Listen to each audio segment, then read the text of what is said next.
Silakan. Sabar, 15, sabar. 16. Saya panik iki loh. Oke, Kak bilang bahwa pekerjaan ini adalah the best job ever. Nah, kalau ditanya, mungkin bisa dibilang lebih tepatnya bisnis ini adalah my life changing job.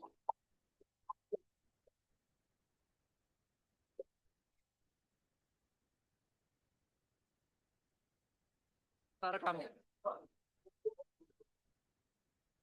Aku join 2016 bulan Februari. Di waktu itu kayak sebenarnya awal join juga kayak no clue gitu loh harus ngejar apa. Tapi leaderku nanya satu hal, apa yang kamu kejar di akhir tahun ini 2016? Aku bilang ya income, karena menurutku kalau anak umur 22 tahun pegang income kurang lebih sampai 5 sampai 8 juta dan cukup oke. Ya udah akhirnya aku diberikan arahan yang awalnya aku juga nggak tahu harus ngapain. Sampai di Desember 2016 salah satu partnerku itu nanya, sekarang kamu sudah punya income berapa dari sini? Pas aku dibantu cek, ternyata income yang aku sudah dapat dari sini sekitar 8-10 juta.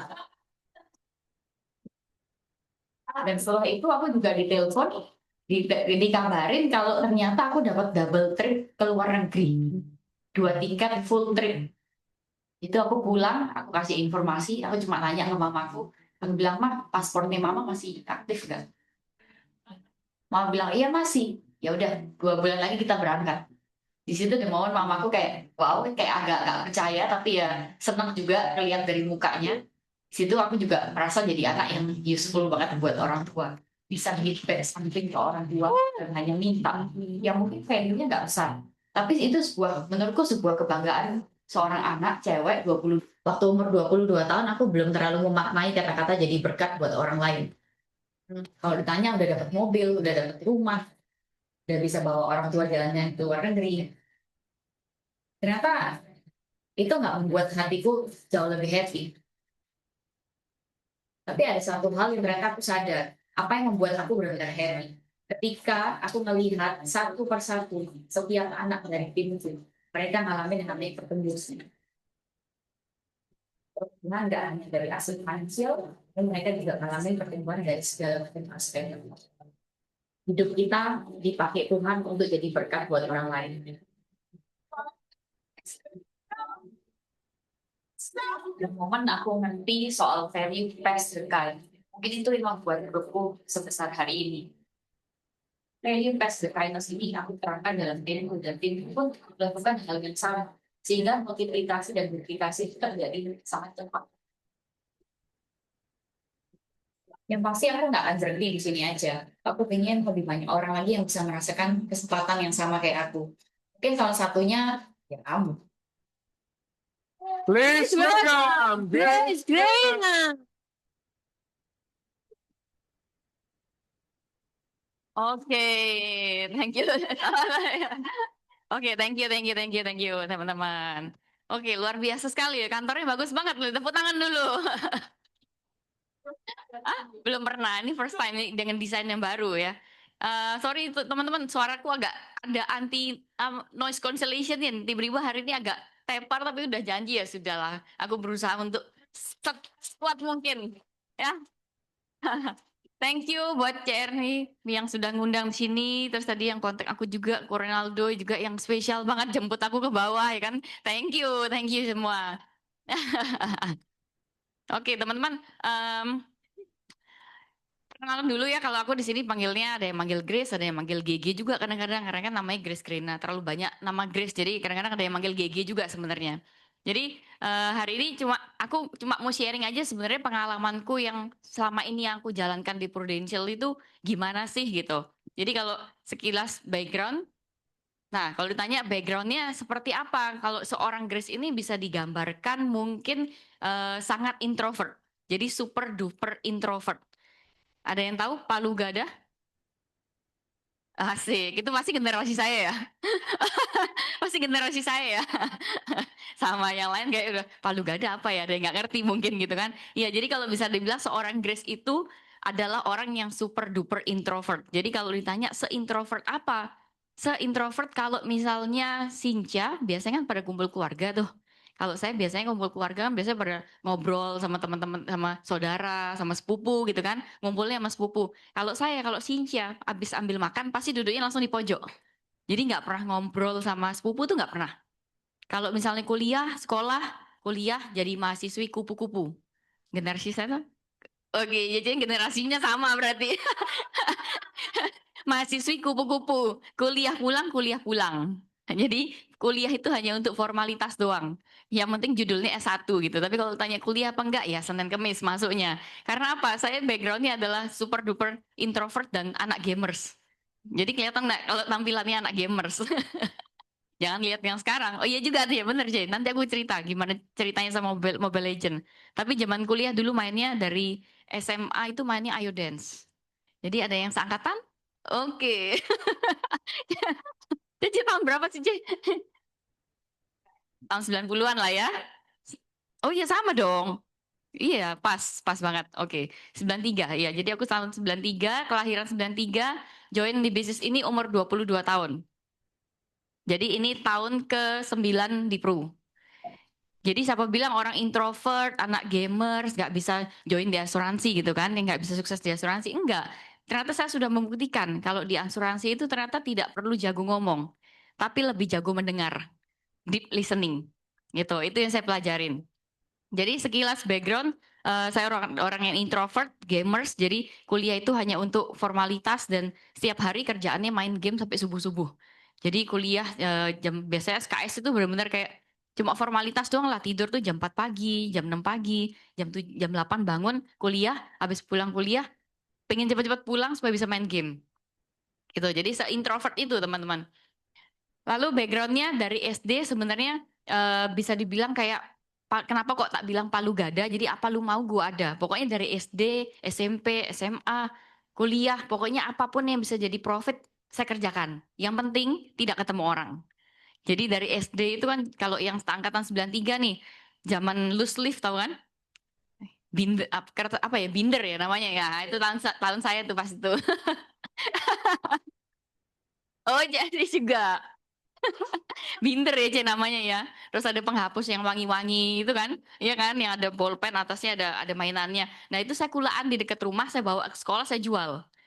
Gitu. Jadi yang beli teman-teman kelas sampai diusir sama guru gitu. Terus SMP jualan lagi, SMP jualan lagi, SMA pokoknya jualan apapun yang bisa saya jual, termasuk voucher game online. Jadi semua zamannya Ragnarok, terus Point Blank, cowok-cowok di sini kan mungkin ada yang main PB, CS gitu. Semua voucher itu saya jual. Jadi sekaligus saya main tapi nggak mau rugi kan, karena Ayo Dance itu kan butuh keluar duitnya banyak gitu. Jadi saya jualan vouchernya, dapat cuannya untuk main game sendiri. Jadi benar-benar ya hubungannya cuma sama laptop gitu loh, bukan sama manusia. Kan karena jualan online kan semua gudang voucher dulu jual voucher online. Terus saya sempat jadi reseller HP juga, reseller semua produknya Apple. Karena nggak ketemu orang, sistemnya hanya dropship aja. Terus jual spray juga pernah. Karena kan dulu zaman anak Petra, siapa yang lulusan anak Petra nih, ada nggak?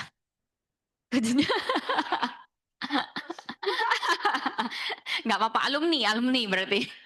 Alumni. Jadi saya lulusan Petra, jadi kan anak kos nih, karena saya aslinya orang Lombok. Jadi makanya logatnya agak campur-campur.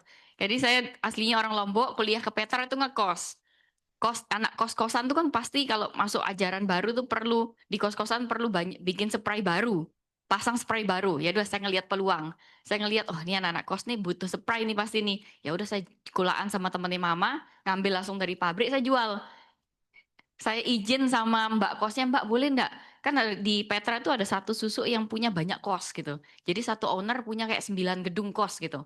Saya izin sama mbaknya, mbak boleh nggak aku tempelin brosur di setiap lantai. Terus mbak kosnya kasih izin. Ya udah aku keliling ke UKP itu dulu kalau ada anak-anak Petra mungkin pernah ada yang ngekos.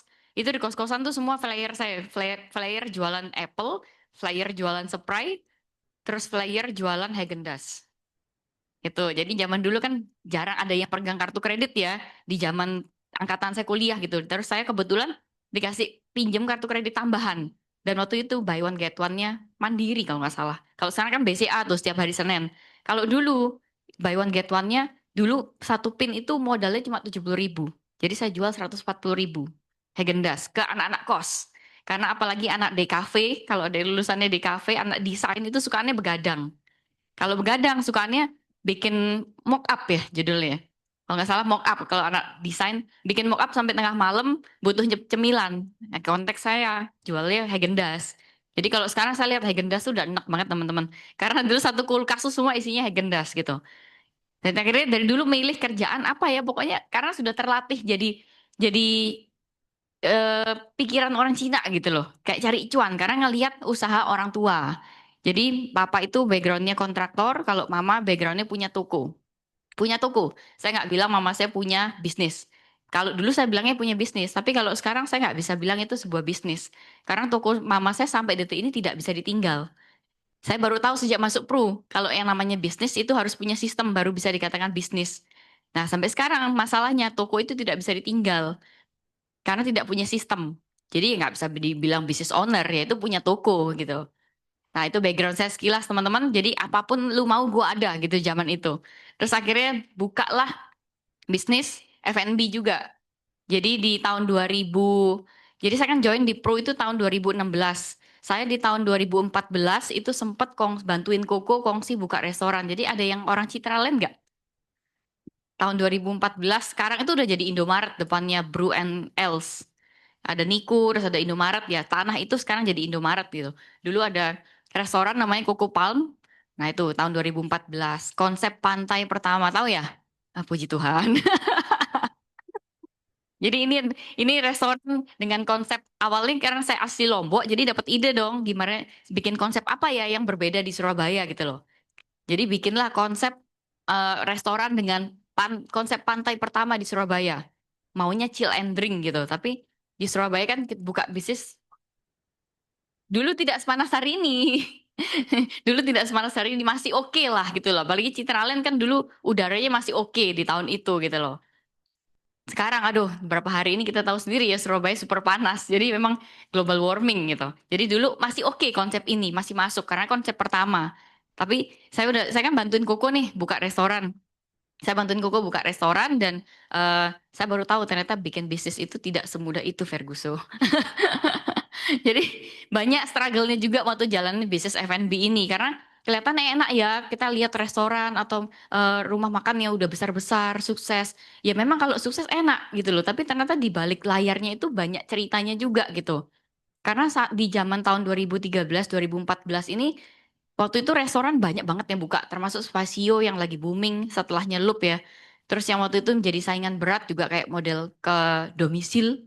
Nah, jujur aja waktu kita buka ini juga lumayan cukup nekat karena secara modal lumayan pas-pasan. Jadi ini udah ada effort terakhir yang bisa dikerahkan gitu loh. Kalau ini modal nggak jadi ya udah kayak nggak bakal minta orang tua lagi gitu. Jadi lumayan lumayan ngoyo juga buka restoran ini karena secara modal juga cukup pas-pasan. Sedangkan untuk buka bisnis apalagi resto itu balik modal itu paling cepet 1,5 sampai 2 tahun. 2 tahun kapan hari bikin hitungannya gitu kurang lebih 2 tahun. Selama 2 tahun ini biaya yang paling besar dikeluarkan ya biaya marketing. Karena waktu itu kan harus ngundang zamannya Iniji, zamannya Amanda Kohar, influencer-influencer gitu. Itu kita bayar mereka itu semua cost yang dikeluarkan di awal. Sedangkan penjualan nggak bisa langsung naik gitu. Manggil mereka bukan langsung rame, enggak. Ya paling rame sebentar. Tapi paling rame waktu itu karena kita collab sama event. Eventnya waktu itu paling banter ya sama rokok, sama alkohol. Jadi di tahun itu kan dulu belum, kalau kita lihat dulu di Indomaret itu boleh dijual bebas, kayak bir gitu boleh dijual bebas. Tapi pas di tahun 2014 ini, tiba-tiba harus punya izin untuk boleh jualan bir. Sedangkan buka bisnis ini, yang paling banter itu kalau kita event collab sama rokok atau bir. Kayak Marlboro dulu sponsornya, atau bir. Karena kan konsepnya pantai. Jadi konsepnya chill and drink gitu loh. Terus susahnya juga di Surabaya, saya padahal udah tulis nih, no flip flop, karena kan ada pasirnya kan, ini pasir asli gitu, pantai. No flip flop, maksudnya no heels, pakainya flip flop. Tapi susahnya di Surabaya datang-datang cewek-cewek nih pada pakai heels, jadi heelsnya nyangkut di pasir. Jadi awal-awal rame, tapi agak susah-susah gampang untuk mempertahankan. Jadi restoran ini bertahan kurang lebih 2 sampai 3 tahun lah kurang lebih. Tapi sekarang jangan tepuk tangan karena tidak ada C. Hari ini kokot C. Iya. Pekpo, Pekpo untungnya nggak sampai minus, pengalaman aja. Tapi ya 3 tahun akhirnya Pekpo gitu loh. Tahu Pekpo ya kayak apa ya Indonesia aja ya. Balik modal tok gitu loh, nggak cuan apa-apa selama 3 tahun dan itu udah ngoyo banget. Iya BEP sampai BEP Indonesia aja. Iya, jadi ya udah 3 tahun for nothing gitu loh. Hanya sekedar BEP tapi dapat experience. Karena ya itu jadinya saya waktu itu mau buka bisnis lagi kayak bisnis apa ya nggak mungkin karena ini sudah modal terakhir yang bisa dikasih sama orang tua. Nah, tapi waktu saya jalanin F&B ini sampai 2014 kan sampai 2016. Jadi saya ketemu Prudential itu tahun 2016. Flashback dikit.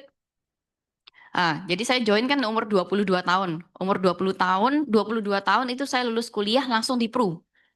Sebelumnya backgroundnya yang jualan apapun apa lu mau gue ada gitu. Jadi akhirnya ketemulah sama leader saya Ko Jasper Sugiarto. Jadi flashback sedikit di tahun 2014 waktu kita buka resto, di tahun 2013-nya papa saya tuh kena eh, jantung. Jadi sempat pasang ring di Penang. Dan kebetulan mama sama papa tuh memang sudah jadi nasabah lamanya Prudential.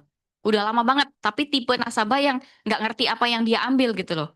Hanya ngambil karena sungkan. Jadi tahun 2013 papa klaim pakai Prudential dan waktu itu full cover. Oh, dapat tangan dulu buat Prudential. Jadi karena ngambil asuransi, padahal awalnya ngambil karena sungkan. Tapi saya bersyukur, keluarga kita bersyukur walaupun ngambil karena sungkan, itulah yang membantu keluarga kita. Mama papa saya punya asuransi yang pakai cuma papa. Kita semua sekeluarga jarang ada yang sakit. Jadi mama tipenya yang sehat, sebenarnya papa juga tipenya yang sehat gitu. Jadi satu keluarga ini sebenarnya imunnya lumayan kuat. Tapi waktu itu 2013, papa tiba-tiba masuk ICU, pasang ring, sampailah selama tahun 2014 sampai tahun 2016 kan perlu kontrol ke rumah sakit. Waktu itu operasinya di Penang, tapi kontrolnya di Mitra Satelit gitu. Di tahun 2014 saya ingat. Di tahun 2014 saya temenin kontrol, rawat inap juga, sempat rawat inap lagi waktu itu. Saya di kamar, mama saya di bawah. Mama saya di bawah lagi ngurusin administrasi. Dulu kan masih zaman kartu kerang, kartu merah. Karena mama saya tipe nasabah yang ngambil karena sungkan, dan dia nggak tahu apa yang dia ambil, waktu itu nggak ngerti cara klaim. Posisi agentnya tuh di Lombok gitu, bukan di Surabaya. Nggak bisa dikontak juga. Jadi mama nih ada sedikit bingung-bingung gitu loh. Jadi di meja kasirnya Mitra Satelit ngobrol sama orang kasirnya, tiba-tiba di sebelahnya ada sosok Koko ini. Di sebelahnya mama saya tahun 2014. Jadi kan namanya agent gitu kan, ada AI-AI di kasir ngomongin prudensial dengan muka yang bingung. Jadi secara refleks pasti disamperin. Biasa aku Jasper nyamperin ngeliat AI-AI sendirian gitu bingung-bingung kan. Disamperin, singkat cerita aku Jasper nih cuma memperkenalkan diri aja. Kebetulan Jasper dari Prudential. Tadi Jasper dengar AI mungkin ada bingung masalah klaim, mungkin Jasper bisa bantu ya. Intinya singkat cerita, Coach Jasper hanya bantuin sedikit, kasih tahu cara klaimnya, prosedurnya gini gini gini gini ini. Even Coach Jasper tidak minta kontaknya mama saya. Jadi hanya ngasih kartu nama, dikasih ke mama saya, ini kartu nama simpen aja. Mana tahu nanti suatu saat AI butuh, AI boleh kontak Jasper. Singkat cerita teman-teman, kartu nama itu dibuang begitu saja sama mama saya. Tapi dibuangnya di mana? Di laci toko. Kan mama saya buka toko tuh. Di laci toko di Lombok tapi. Laci tokonya kan di Lombok tuh. Ditaruh di meja kasir. Biasa kan ada kaca-kaca biasanya kan. Kalau toko zaman dulu kan ada mejanya ada kacanya gitu. Kayak toko Cerni dulu gitu nggak sih? Diselop, dimasukin di situ tapi kayak ketutup sama kartu nama yang lain gitu. 2000 sampai 2 tahun kemudian teman-teman. Jadi 2014 sampai 2016 lost contact. Jadi Ko Jasper juga nggak tahu nomor mama saya kan. Mama saya juga tidak pernah kontak Ko Jasper. Selama 2 tahun, akhirnya tahun 2016 mama saya ini pindah toko dari Lombok ke Surabaya. Pindah ke Surabaya, sak meja tokonya diangkut. Gitu teman-teman. Sak meja tokonya diangkut, baru ketemu lagi tuh kartu nama gitu. Pas timingnya tepat karena saya 2016 kan lulus kuliah. Lagi skripsi waktu itu, mau lulus kuliah. Jadi saya udah mulai mikir, saya kan jurusannya Vkom, ilmu komunikasi. Tapi jangan lihat saya, karena ilmu komunikasi nih makanya bisa di asuransi. Saya belajar ngomong tuh di Prudential teman-teman. Jadi bukan di kuliah. Bahkan waktu saya kuliah, sampai saya lulus skripsi, saya skripsi itu presentasi udah hampir mau pingsan. Saking groginya. Jadi karena kan super duper introvert. Jadi sebenarnya saya salah jurusan milih Vkom. Saya milih Vkom bukan karena nyari public speaking, tapi karena tidak ada matematikanya. Pokoknya saya mikir kuliah, yang penting kuliah kan. Ya, yang gampang. Sebenarnya karena niatannya nggak pengen kuliah sebenarnya. Tapi ya masa nggak kuliah terus mau ngapain gitu loh. Sebenarnya pengen langsung cari duit gitu. Tapi ya harus kuliah. Ya udahlah mikir jurusan apa ya yang tidak ada matematikanya. Yang tidak ada matematikanya yaitu Vkom. Akhirnya saya milih itu, ketemu, lulus, saya bingung. Habis lulus mau ngapain ya? Karena kan Vkom itu pilihannya antara broadcasting, perfilman, dan which is saya bukan orang ekstro yang sanguin gitu, bukan. Itu bukan dunia saya, MC, presenter, sangat sangat bukan grace gitu. Pilihan kedua, PR, jadi PR. Nah, saya pernah magang PR. Menurut saya nggak mau kerja jadi PR. Kenapa? PR itu adalah pioner utama pada saat perusahaan goyang. Dia adalah orang yang pertama kali maju untuk jadi mukanya perusahaan. Dan saya pernah ngalamin waktu magang, bagian dikomplain orang, dimarah-marah orang tuh PR. Saya waktu magang 2 kali, saya dimarah-marah orang. Karena kalau perusahaannya ada apa-apa, kita yang maju gitu loh. Kok bukan perusahaan saya, tapi saya yang dimarah-marah gitu loh. Akhirnya saya nggak mau lah, nggak mau kerja itu yang berhubungan sama PR. Kerja apa ya? Akhirnya saya mikir, apa kerja bank ya? Jadi sempat kepikiran pengen nge-apply di bank. Tapi ya itu Tuhan baik karena perfect timing saya ketemu sama Coach Jasper. Jadi waktu itu saya skripsi sampai 2016 diangkut tuh kan, meja tuku diangkut ke Surabaya, ketemu kartu namanya Ko Jasper. Pas kebetulan saya juga mau lulus kuliah. Jadi mama saya udah pesanin gini, nanti kamu lulus kuliah, kamu urus hidup kamu sendiri. Jadi tipe orang tua saya itu tipe yang cewek harus bisa kerja sendiri. Jadi kamu tanggungan orang tua hanya sampai kuliah, setelah kamu lulus itu udah bukan tanggung jawab orang tua. Jadi saya disuruh menghidupi diri sendiri. Jadi setelah lulus kuliah, mulai mikir, disuruh cari uang sendiri, disuruh nyari asuransi. Udah kamu pokoknya nyari uang sendiri, tapi kamu harus punya asuransi. Gitu. Mama nggak mau bayarin. Jadi saya baru punya asuransi itu sejak saya langsung jadi agent ini. Jadi sebelumnya saya nggak punya. Yang punya cuma mama sama papa gitu. Terus akhirnya ketemu kartu nama, dikontak lah Ko Jasper. Dikontak, Ko Jasper sendiri tuh kayaknya bingung, ini AI siapa? Karena sudah dari 2 tahun yang lalu teman-teman. Jadi makanya kalau yang namanya berkat ya, kita namanya nabur ya, Ko Jasper naburnya pakai apa? Kartu nama. Yang kita nggak tahu kapan dikontaknya gitu. Hanya yang penting nabur aja, hasil tuayan ya siapa yang tahu gitu.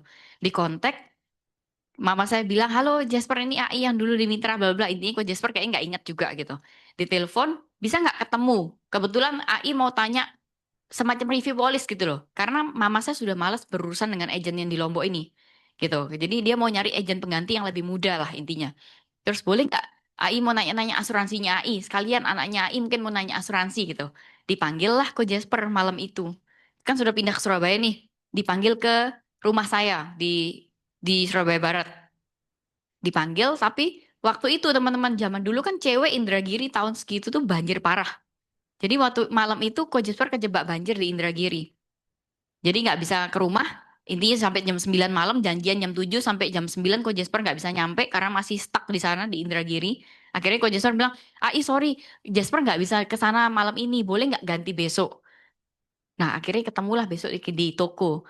Jadi saya bersyukurnya apa teman-teman? Memang waktunya Tuhan tuh tidak pernah salah ya teman-teman. Seandainya waktu itu Ko Jasper datang ke rumah, dia tidak akan ketemu saya. Karena saya pasti di kamar. Ngapain nggak kenal kok, ngapain aku harus turun ya kan? Terus akhirnya ketemuannya besok di toko di Surabaya. Entah kenapa juga hari itu saya pengen ke toko. Padahal biasa saya nggak pernah ke toko, nggak pernah jaga toko. Pengen aja gitu datang ke toko, dilontar. Sampai sekarang toko masih ada puji Tuhan ya. Boleh lah, boleh. Itu berkat mama saya kalau itu. Tepuk tangan buat mama saya gitu. Jadi ketemu di lontar. Nah ini Mobile Legend nih. Jadi saya datang ke toko tujuannya kan di rumah gabut teman-teman. Ada nggak sih yang main Mobile Legend di sini? Dota. Nah, akhirnya saya datang ke toko, ya kan, entah kenapa saya juga pengen datang ke toko. Waktu itu mama udah bilang, nanti habis ini ada agen asuransi datang. Saya udah dalam hati, apa lagi nih? Dalam hati saya, image saya sama agen asuransi itu saya merasa agen itu adalah orang yang annoyed buat saya. Gitu. Karena dulu saya pernah kayak di spam gitu loh, kayak diajakin terus gitu, diajakin terus. Jadi kayak menurut saya adalah pekerjaan yang super annoyed buat saya dulu. Terus kedua, identiknya adalah orang yang benar-benar kayak sorry tuh sih di zaman itu ya, di zaman itu saya melihat nggak keren aja gitu, nggak keren aja jadi agen asuransi. Siapa yang tahu model agen asuransi sekarang kayak gini keren-keren ya kan? Kayak Cerny gitu kan. Saya baru tahu di tahun itu teman-teman. Tapi sebelumnya image saya sama agen asuransi kurang bagus image-nya. Karena belum ketemu kayak model Cerny begini. Buat modelnya teman-teman semua kan keren-keren. Iya, secara pakaian tuh keren-keren. Nah, terus akhirnya mama saya bilang nanti agen asuransi ada datang. Ya udahlah saya nggak terlalu nganggepin lah. Akhirnya saya lagi main Mobile Legend teman-teman. Nah ini saya posisinya lagi main Mobile Legend. Dan kalau namanya main Mobile Legend itu nggak, kalau lagi war kan nggak bisa di pause. Jadi saya lagi main, Ko Jasper dari jauh datang gitu, kelihatan kan, Ko Jasper ini kan tinggi besar gitu ya, tinggi besar badannya, terus rapi banget. Nah di sini image saya mulai berubah. Jadi dari jauh saya lagi main gini kan cepet dangak gini, oh kuku-kuku dalam hati, oh kuku-kuku putih gitu kan, kayak oke lah keren pakaiannya. Langsung image ini ada sedikit berubah gitu, tapi kan belum sempat ngobrol. Terus dipanggil mama saya ngobrol sama Ko Jasper, terus singkat cerita mama saya sini oh gitu. Sampai saya tuh marah sama mama saya sebenarnya. Kayak sekta lah gitu loh, sekta lah ini nggak bisa di pause gitu. Akhirnya ya udah bentar ya, tak mari no sik gitu. Jadi aku selesaiin game, baru akhirnya aku ketemu sama Ko Jasper di situ aku. Hah? Kalah kayak YC waktu itu, C nggak fokus. Ngereng betul. Lagi ngereng dong, nggak pernah nggak ngereng. Nggak ngereng kalau main itu. Akhirnya udah saya pause ngobrol sama Ko Jasper. Akhirnya ngobrol sama Ko Jasper. eh Sebenarnya kalau ditanya spesial nggak caranya Ko Jasper ngerekrut, sebenarnya biasa aja teman-teman. Tapi yang spesial itu adalah waktunya Tuhan. Karena imperfect timing banget. Kan waktu itu saya lagi skripsi, sudah mau lulus, bingung mau ngapain kan. Terus Ko Jasper nanya, kamu sekarang lagi sibuk apa? Aku bilang aku lagi skripsi gitu.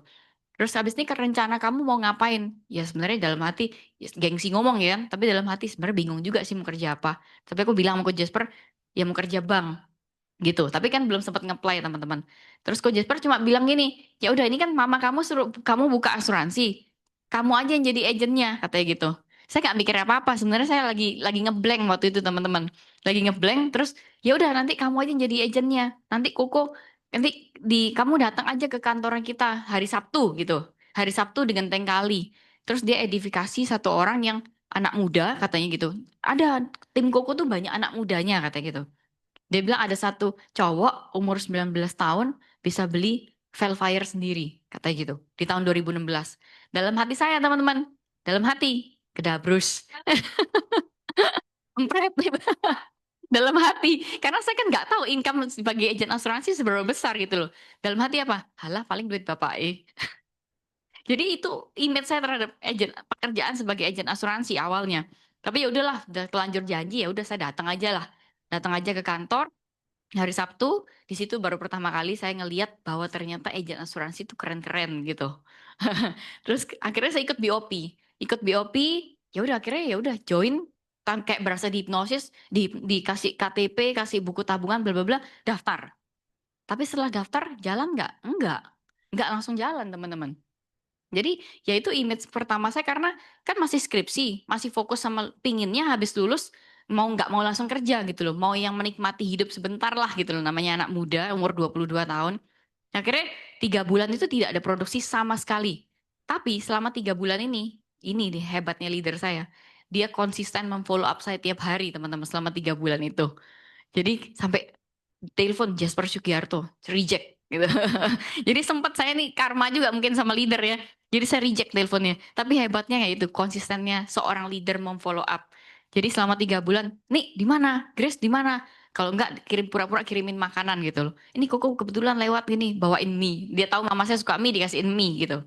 Terus dia nggak mau kasih tahu beli mie-nya di mana supaya setiap kali kita pengen banget mie itu harus kontaknya lewat dia. Jadi dia nggak pernah kasih tahu mie-nya belinya di mana karena mie itu enak. Kalau sekarang tahu kok. Gitu. Jadi itu sebenarnya first image saya sama agen asuransi. Akhirnya singkat cerita ya saya join begitu aja. 3 bulan kemudian baru saya aktif benar-benar jalan. Jadi awal mulanya itu pertama kali jalan akhirnya kenapa ya? Karena konsistennya leader saya untuk memfollow up. Akhirnya saya sungkan-sungkan sendiri. Karena kan saya tipenya plekmatis koleris. Jadi karena ada plekmanya jadi cepet sungkan gitu loh orangnya karena ngelihat leader saya kok konsisten banget ya gitu loh ya udahlah gitu akhirnya saya bilang saya alasan gini kok ayo mana list nama kamu, kan ditanyain gitu kan sama Coach Jasper, ayo mana yang bisa aku bantu join visit bla bla bla. Saya terus bilang, saya bilang gini, kok tapi list namaku nggak ada di Surabaya loh, banyak kan list namaku tuh di Lombok. Oh ya udah nggak apa-apa, ayo Koko temenin berangkat. Nah loh, saya mau alasan apa lagi ya kan, kayak mau alasan apa lagi ditemenin berangkat kata gitu. Ya udah akhirnya kita berangkat sungguhan, kita berangkat pertama kali tuh ditemenin ke Lombok, hampir 5 hari, ya nggak closing juga teman-teman. Akhirnya karena akhirnya berangkat terus nggak closing, akhirnya kan saya ngelihat secara tidak langsung, saya kan ngelihat cara Coach Jasper presentasi, caranya apa. Oh dalam hati saya, oh ternyata gini-gini aja ya caranya. Cuma ngulang itu ya segitiga asuransi lah, Pak Ali lah zaman itu. Ternyata gini-gini aja. Akhirnya saya penasaran, tak coba ah, gimana dulu tolong dong Koko ngajarin aku gitu. Itu awal mulanya. Tapi yang bikin saya mau benar-benar akhirnya jalan waktu itu karena ya potensi income-nya di Prudential itu kan cepat, sesimpel itu. Ngelihat BOP, jenjang karirnya cepat. Saya mikir gini, nothing tulus untuk saya coba. Karena kan tidak ada modal yang harus saya cemplung kayak bisnis tadi. Jadi saya coba aja kan selama setahun, kalau emang nggak jadi ya sudah. Awal mulanya tadi saya di profile saya hanya pingin income 6 juta sampai 8 juta per bulan. Sudah that's it, cukup. Karena waktu itu saya kurang lebih itu 1 bulan bisa ngantongin dari hasil jualan ya, voucher game lah, Apple lah, bla bla bla. Itu kurang lebih bisa ngantongin 8 sampai 10 juta bersih. Jadi buat saya untuk paling enggak tuh sekedar menggantikan income yang itu aja deh di asuransi. Bisa enggak selama setahun 8 juta? Kok dari angka 6 sampai 8 juta ini keterusan sampai 9 tahun di Pro gitu. Awal mulai tidak seniat itu.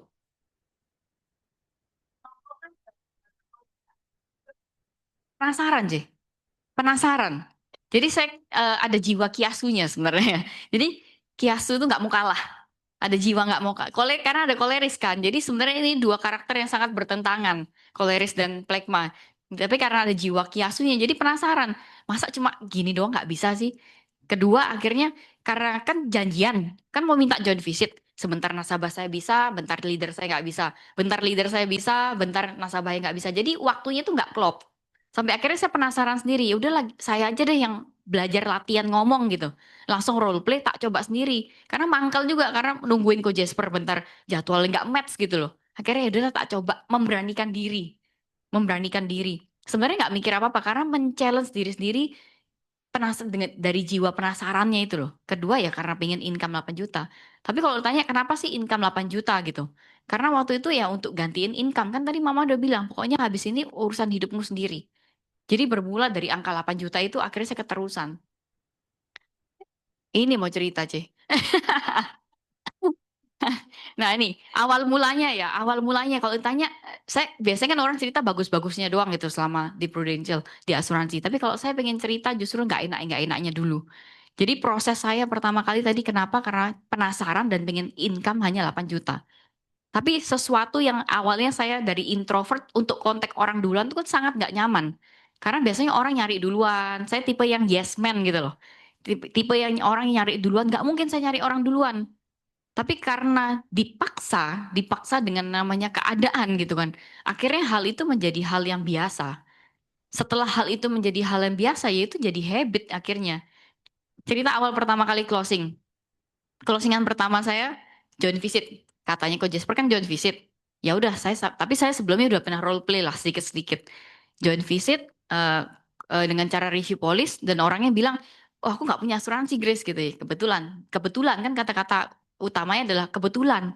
Ya udah kalau gitu aku mau sharing aja 5 sampai 10 menit boleh nggak? Pokoknya apapun itu pasti saya ngomong kebetulan. Kalau orang udah belum punya polis, ya saya bilang kebetulan aku mau sharing aja boleh nggak gitu. Akhirnya saya ketemulah teman saya ini. Sebenarnya susah-susah gampang karena umur 22 tahun, circle saya ini bukan tipe orang yang ada duit. Jadi terbatas banget secara market gitu. Jadi yang saya prospek ya orang-orang yang lebih tua dari saya gitu. Yang paling enggak saya tahun 93, paling enggak tahun 90 ke atas. Karena tahun 90 sudah mulai punya duit walaupun nggak banyak gitu. Jadi katanya joint visit, saya ingat banget saya joint visit di Ciputra World di Foodwave. Foodwave. Ketemu tadi Coach Jasper bilang, iya nanti Koko yang jelasin kan. Iya nanti Koko yang jelasin gitu. Sampai saya duduk ketemu sama calon prospek waktu itu teman saya. Pas udah mau duduk terus Coach Jasper bilang, sorry. Koko ini ada urgent di bawah ada nasabah yang Koko harus turun. dalam hati saya makdek gitu langsung kayak aku belum pernah prospek nih, aku mau ngomong apa gitu. Tapi karena ditinggal ya kan sama kayak saya ingat banget dulu pertama kali saya belajar mobil dari yang nyandet-nyandet gitu, tapi kan ada momen di mana kayak ada first time nyoba benar-benar sendirian gitu. Nah, itu rasanya. Kayak saya belajar mobil di mana pertama kali saya nyoba nyetir sendirian. Nah, itu. Jadi karena sudah telanjur ditinggal, mau nggak mau ya terpaksa harus, ya sudah ditodong kan, ya terpaksa presentasi. Terpaksa presentasi walaupun super gelagapan parah. Jadi sampai berapa tahun kemudian teman saya itu ngomong ke saya, berapa tahun kemudian ya setelah saya di-pro, Grace kamu inget nggak dulu pertama kali kamu prospek aku ya? Sumpah dulu kamu ngomong apa tuh aku nggak ngerti. Jadi kayak super belepotan jelasin segitiga asuransi dan proposal. Puji Tuhannya closing, J. Nah, itu dia. Jadi makanya dari situ saya belajar, pasti ada dalam hidupnya kita tuh ada orang-orang yang memang ngelihat kita bukan karena kita punya prestasi apa. Pasti ada orang-orang yang ngelihat kita bukan karena kita punya prestasi apa, portfolio apa, tapi ngelihat ya dulu mungkin karena mungkin dia closing karena melihat ya karena kamu grace gitu loh. Karena hubungan. Karena hubungan. Walaupun ya kan closingnya kebetulan karena hubungan. Iya, tapi hubungan baik itu kan juga ditabur sebelumnya gitu loh. Jadi mungkin karena dia ngelihat saya karena ya kamu grace. Jadi selama saya di dalam pertemanan bisa dibilang walaupun saya introvert, gak banyak ngomong, tapi saya tipe teman yang bisa diandalkan gitu loh. Gitu. Jadi kalau saya tanya teman saya kenapa kok dulu kamu mau closing sama aku, jawabannya itu. Karena kamu kalau dalam pertemanan kamu orang yang kalau dilihat tuh trusted gitu loh. Jadi nggak kira bujuk, nggak kira bohong gitu loh. Itu yang dia lihat. Jadi kebetulan juga kan belum punya asuransi. Jadi ya udahlah, walaupun Grace ini bukan siapa-siapa waktu itu, belum punya portfolio apa-apa gitu. Nah itu closingan pertama saya. Jadi karena keadaan terpaksa, jadi mau nggak mau latihan ngomong. Ternyata setelah ngelewatin itu ternyata oh bisa juga ya gitu loh. Walaupun kayak deg-degannya parah banget, tapi sudah melalui itu ternyata bisa juga. Nah, itu pertama kali closing. Jadi itu baru closing setelah saya prospek kurang lebih 13 atau 15 orang gitu, baru closing orang itu. Sebelumnya ya banyak juga lah, ya chat nggak dibales lah, apa segala macam. Lebih tua, 3 tahun di atasku. Teman pergi, ya. Kebetulan dia punya family business, jadi dia udah dapat gaji dari orang tuanya gitu.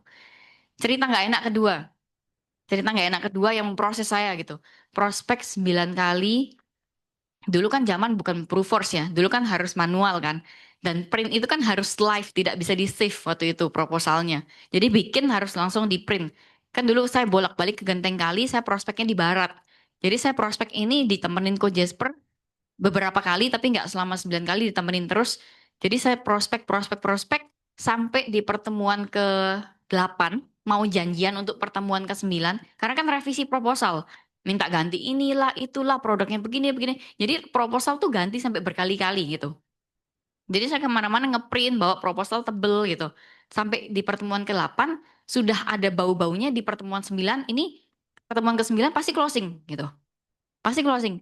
Udah semangat nih, agent baru, udah masih udah semangat banget. Pertemuan ke-9 bawa proposal lengkap dalam hati, yes hari ini siap closing, kurang lebih 70 sampai 80 juta API waktu itu.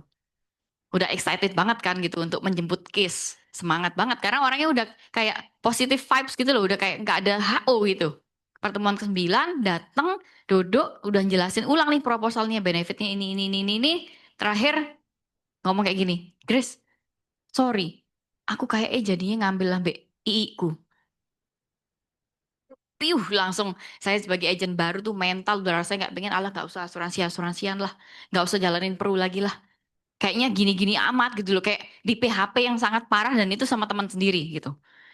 Dan itu sampai kayak aduh rasanya mentalku benar-benar kayak down banget, agent baru mentalnya tidak sekuat sekarang gitu.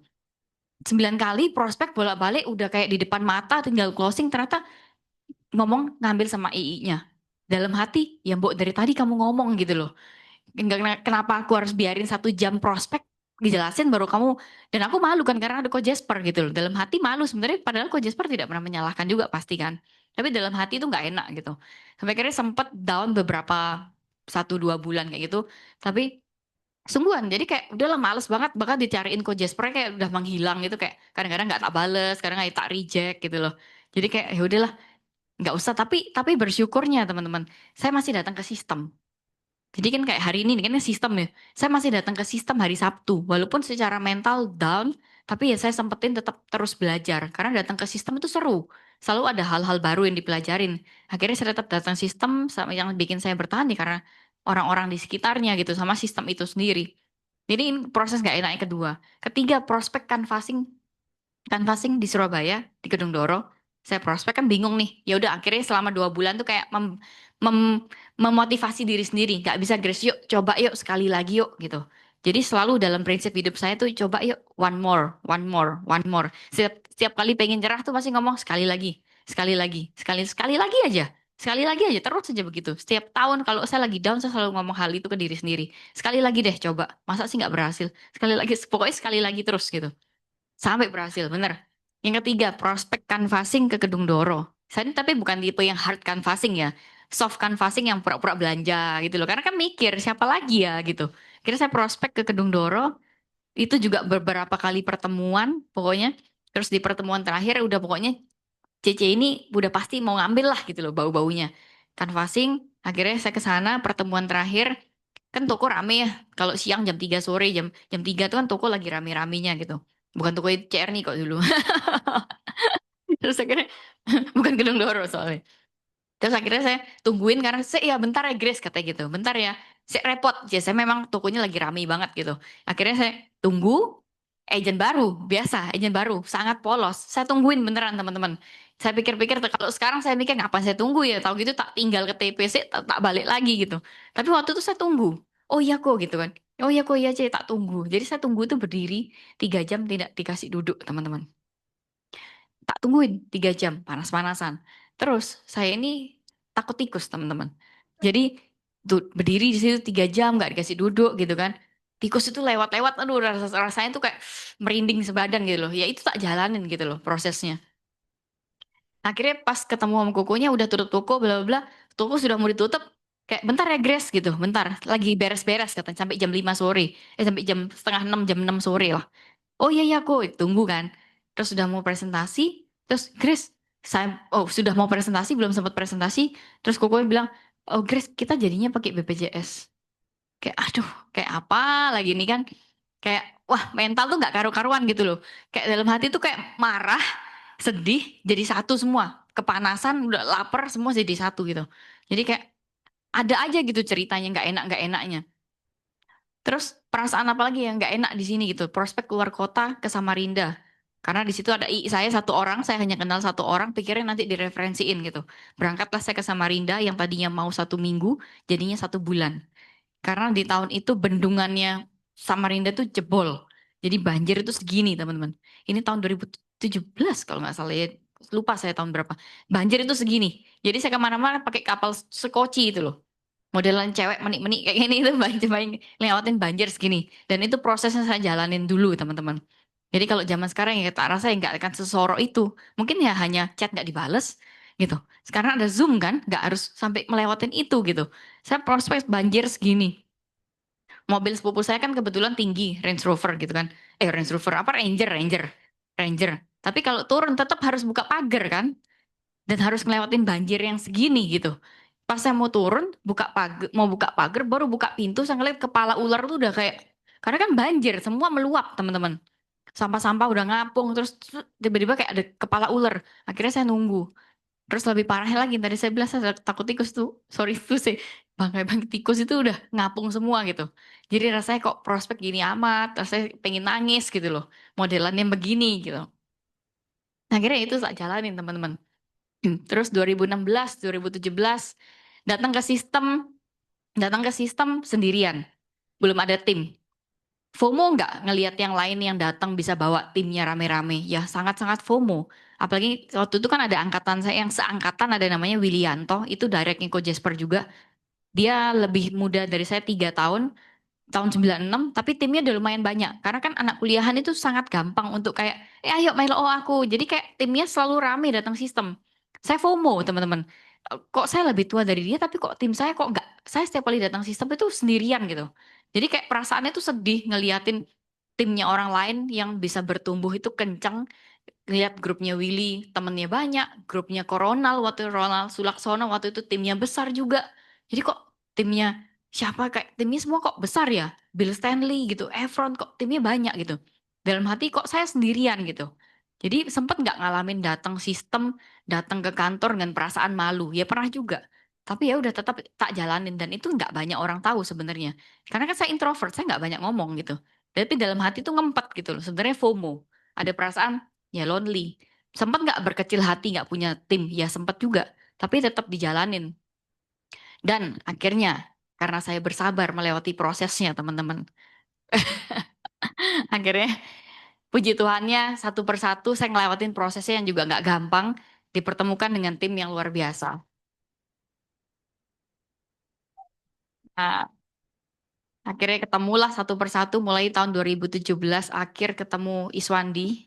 Ya yang kemarin jadi sempat jadi Agency of the Year juga. Luar biasanya Iswandi. Ketemu Iswandi, Tuhan yang keren.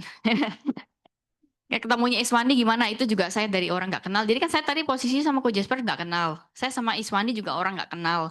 Saya sama tim saya yang salah satu AB saya juga namanya Tiffany itu juga jadi orang nggak kenal. Jadi hampir menurut saya di hidup saya ini tidak ada hal yang kebetulan. Semua itu sudah jadi rencananya Tuhan gitu. Karena kalau dipikir-pikir ceritanya ya unik semua gitu. Saya ketemu Ko Jasper ya unik, saya ketemu Ko Jasper ya unik. Makanya kita nggak pernah tahu. Kadang tuh berkat bisa tiba-tiba datang aja gitu. Dipertemukan dengan orang-orang yang kita nggak expect sebelumnya gitu. Ketemu Iswandi ceritanya gimana? Singkat cerita, saya waktu itu prospek, mau pergi janjian prospek, tiba-tiba klien saya batal gitu. Terus saya mikir, nggak boleh pulang, masih jam 4 sore. Pokoknya prinsipnya kalau udah keluar dari pagi nggak boleh pulang sebelum dapat closingan gitu dulu. Kayak kan gabut banget kan? Ngapain pulang gitu? Masih jam 4 sore. Siapa lagi ya? Saya mikir ketemu siapa lagi ya? Saya telepon lah teman saya. Dulu zaman nongkrong di Loop kan. Jadi saya telepon satu teman saya namanya Nata. Nat di mana? Gitu. Di Loop, sini oh gitu. Kalau dulu sebelum saya di Pru, saya pasti akan nanya ada siapa dulu sebelum di Pru. Tapi karena di Pru ini kan butuh untuk networking ya. Jadi sejak saya di Pru, saya kalau misalnya diajak nongkrong, saya nggak pernah nanya ada siapa, sampai siapa, nggak. Pokoknya gasik gitu. Yang penting berangkat dulu. Saya nggak nanya, oke tak susul gitu. Langsung aku ke Loop, disitulah saya pertama kali ketemu sama Iswandi. Jadi hanya karena nongkrong, nyari temen yang bisa diajak nongkrong. Yang penting ketemu napak tanah, manusia yang napak tanah. Itu. Ketemu Iswandi pertama kali image saya ngelihat Iswandi juga ya ini makanya don't judge a book by its cover ya katanya ya. Saya kan pakaiannya rapi gitu kan. Sejak saya di Peru saya kemanapun selalu berpenampilan rapi. Nggak pernah enggak. Karena kita nggak pernah tahu kapan kita ketemu orang. Mau hari Minggu pun saya selalu berpakaian rapi. Jadi makanya kalau di Surabaya ini celana pendek saya nggak pernah kepake teman-teman. Kecuali di Bali. Jadi selalu pakai baju proper gitu. Masih hari nggak kerja pun tetap pakai baju proper. Saya ketemu itu Iswandi pakaiannya yang kayak luancai gitu kan, bahasanya kaosan, terus pakai topi kebalik. Dan teman-teman tahu ya mukanya yang sipit, Cina sipit itu, terus tatoan gitu kan. Dalam hati saya brutal banget ya orang ini gitu, dalam hati gitu. Dalam hati takut, ada takutnya kan. Terus akhirnya diajak ngomong, karena kenapa kok dia ngajak ngomong? Nggak tahu, mungkin dia pernah sharing juga di sini. Kenapa dia ngajak saya ngomong, nanya saya karena saya pakaiannya rapi. Jadi dia nanya, cewek sore-sore pakaian rapi dan bukan kayak pakaian yang kantoran banget gitu loh. Ya, agak casual gitu lah ya. Terus akhirnya ditanya, loh kamu kerja apa gitu. Di situ awal pertama kali topik kita dimulai. Tapi dalam hati pun saya nggak ada expect untuk ngerekrut orang ini gitu loh waktu itu karena ya secara penampilan kok gini ya ada takutnya gitu loh teman-teman. Terus akhirnya dia yang reach out duluan, maksudnya dia yang nanya-nanya, kepo, kepo terus kan. Dan saya balesin terus sampai waktu libur Lebaran saya di Surabaya doang gitu. Dia juga lagi nggak kemana-mana. Dia chat lagi, dia bilang liburan kemana gitu. Dalam hati saya ini cowok mau modus apa gimana gitu. Terus pokoknya dia tanya terus gitu. Sampai akhirnya saya tembak langsung. Kenapa? Kamu mau jadi timku tah? Gitu. Karena kan dia ngechat terus kan. Dia nanyain terus. Tapi kayak topik itu muter sana sini gitu. Langsung tak tembak. Kenapa? Kamu mau tertarik jadi agent tah? Tak gituin dia. Karena dia sempat nanya aku. Akhirnya kan aku bilang di asuransi. Dia tanya aku udah dapat apa aja. Apa segala macam. Akhirnya ya udah. Kita ketemuan pas liburan itu. Karena kita lagi sama-sama gabut juga kan. Ya udah ketemuan akhirnya saya BOP langsung gitu. Tapi akhirnya karena mungkin dari awal dia sudah memang tertarik untuk jadi agent ya. Jadi karena memang dia nyari pekerjaan sebagai agen asuransi gitu. Jadi memang image-nya sudah bagus, bukan kayak saya yang dari awal udah gak seneng gitu.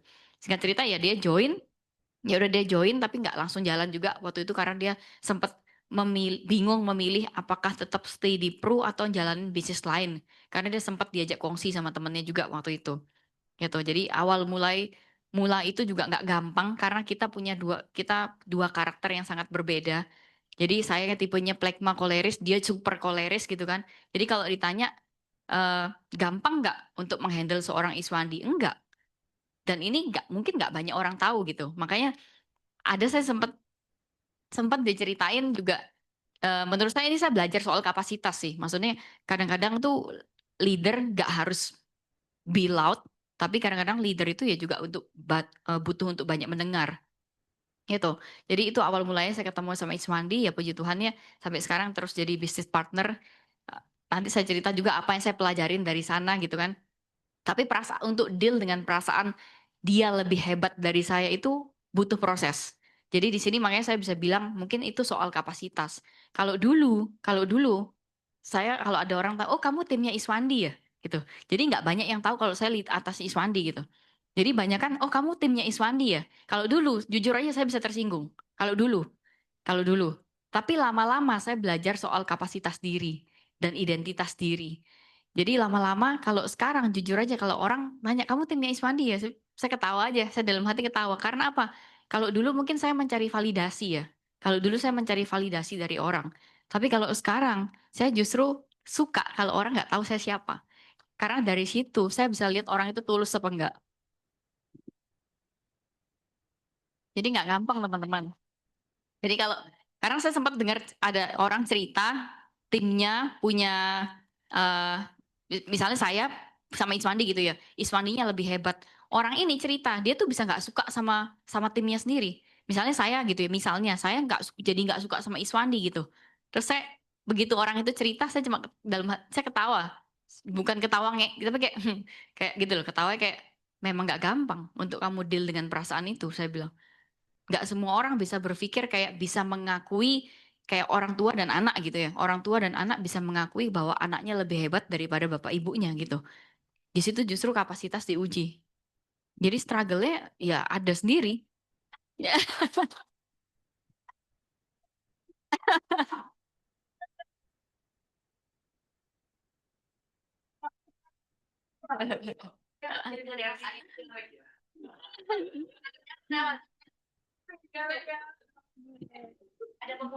Ada pemulihan sini terjadi. Haleluya. Ya itu saya juga belajar hal itu teman-teman dan itu jadi proses ya. Terus kedua saya cerita soal gimana cara pertemuan saya sama Tiffany. Tiffany juga saya orang nggak dikenal itu saya bisa kenal Tiffany anak kelahiran tahun 99 tapi sekarang udah jadi AB dan sudah punya AAB juga. Ada 2 AAB dia. Itu tahun 99 ya. Umur berapa saya ketemu dia berarti? Umur 21 juga 22 gitu. Jadi saya ketemu sama dia itu dari IG Ads. IG Ads. Saya kan mikir gimana caranya nyari tim juga nih. Saya juga mikir gimana ngerekrut orang gitu. Saya pasang IG Ads waktu itu saya udah nggak tahu habis berapa yang saya pasang itu berapa ratus ribu. Kayaknya ada 1 juta lebih gitu. Untuk pasang IG Ads di tahun 2017 apa 18 saya lupa. 2018. Iklan di IG untuk nyari bisnis partner gitu loh. Dan itu saya iklanin terus gitu. Akhirnya dari iklan itu saya dapat kurang lebih 600 data.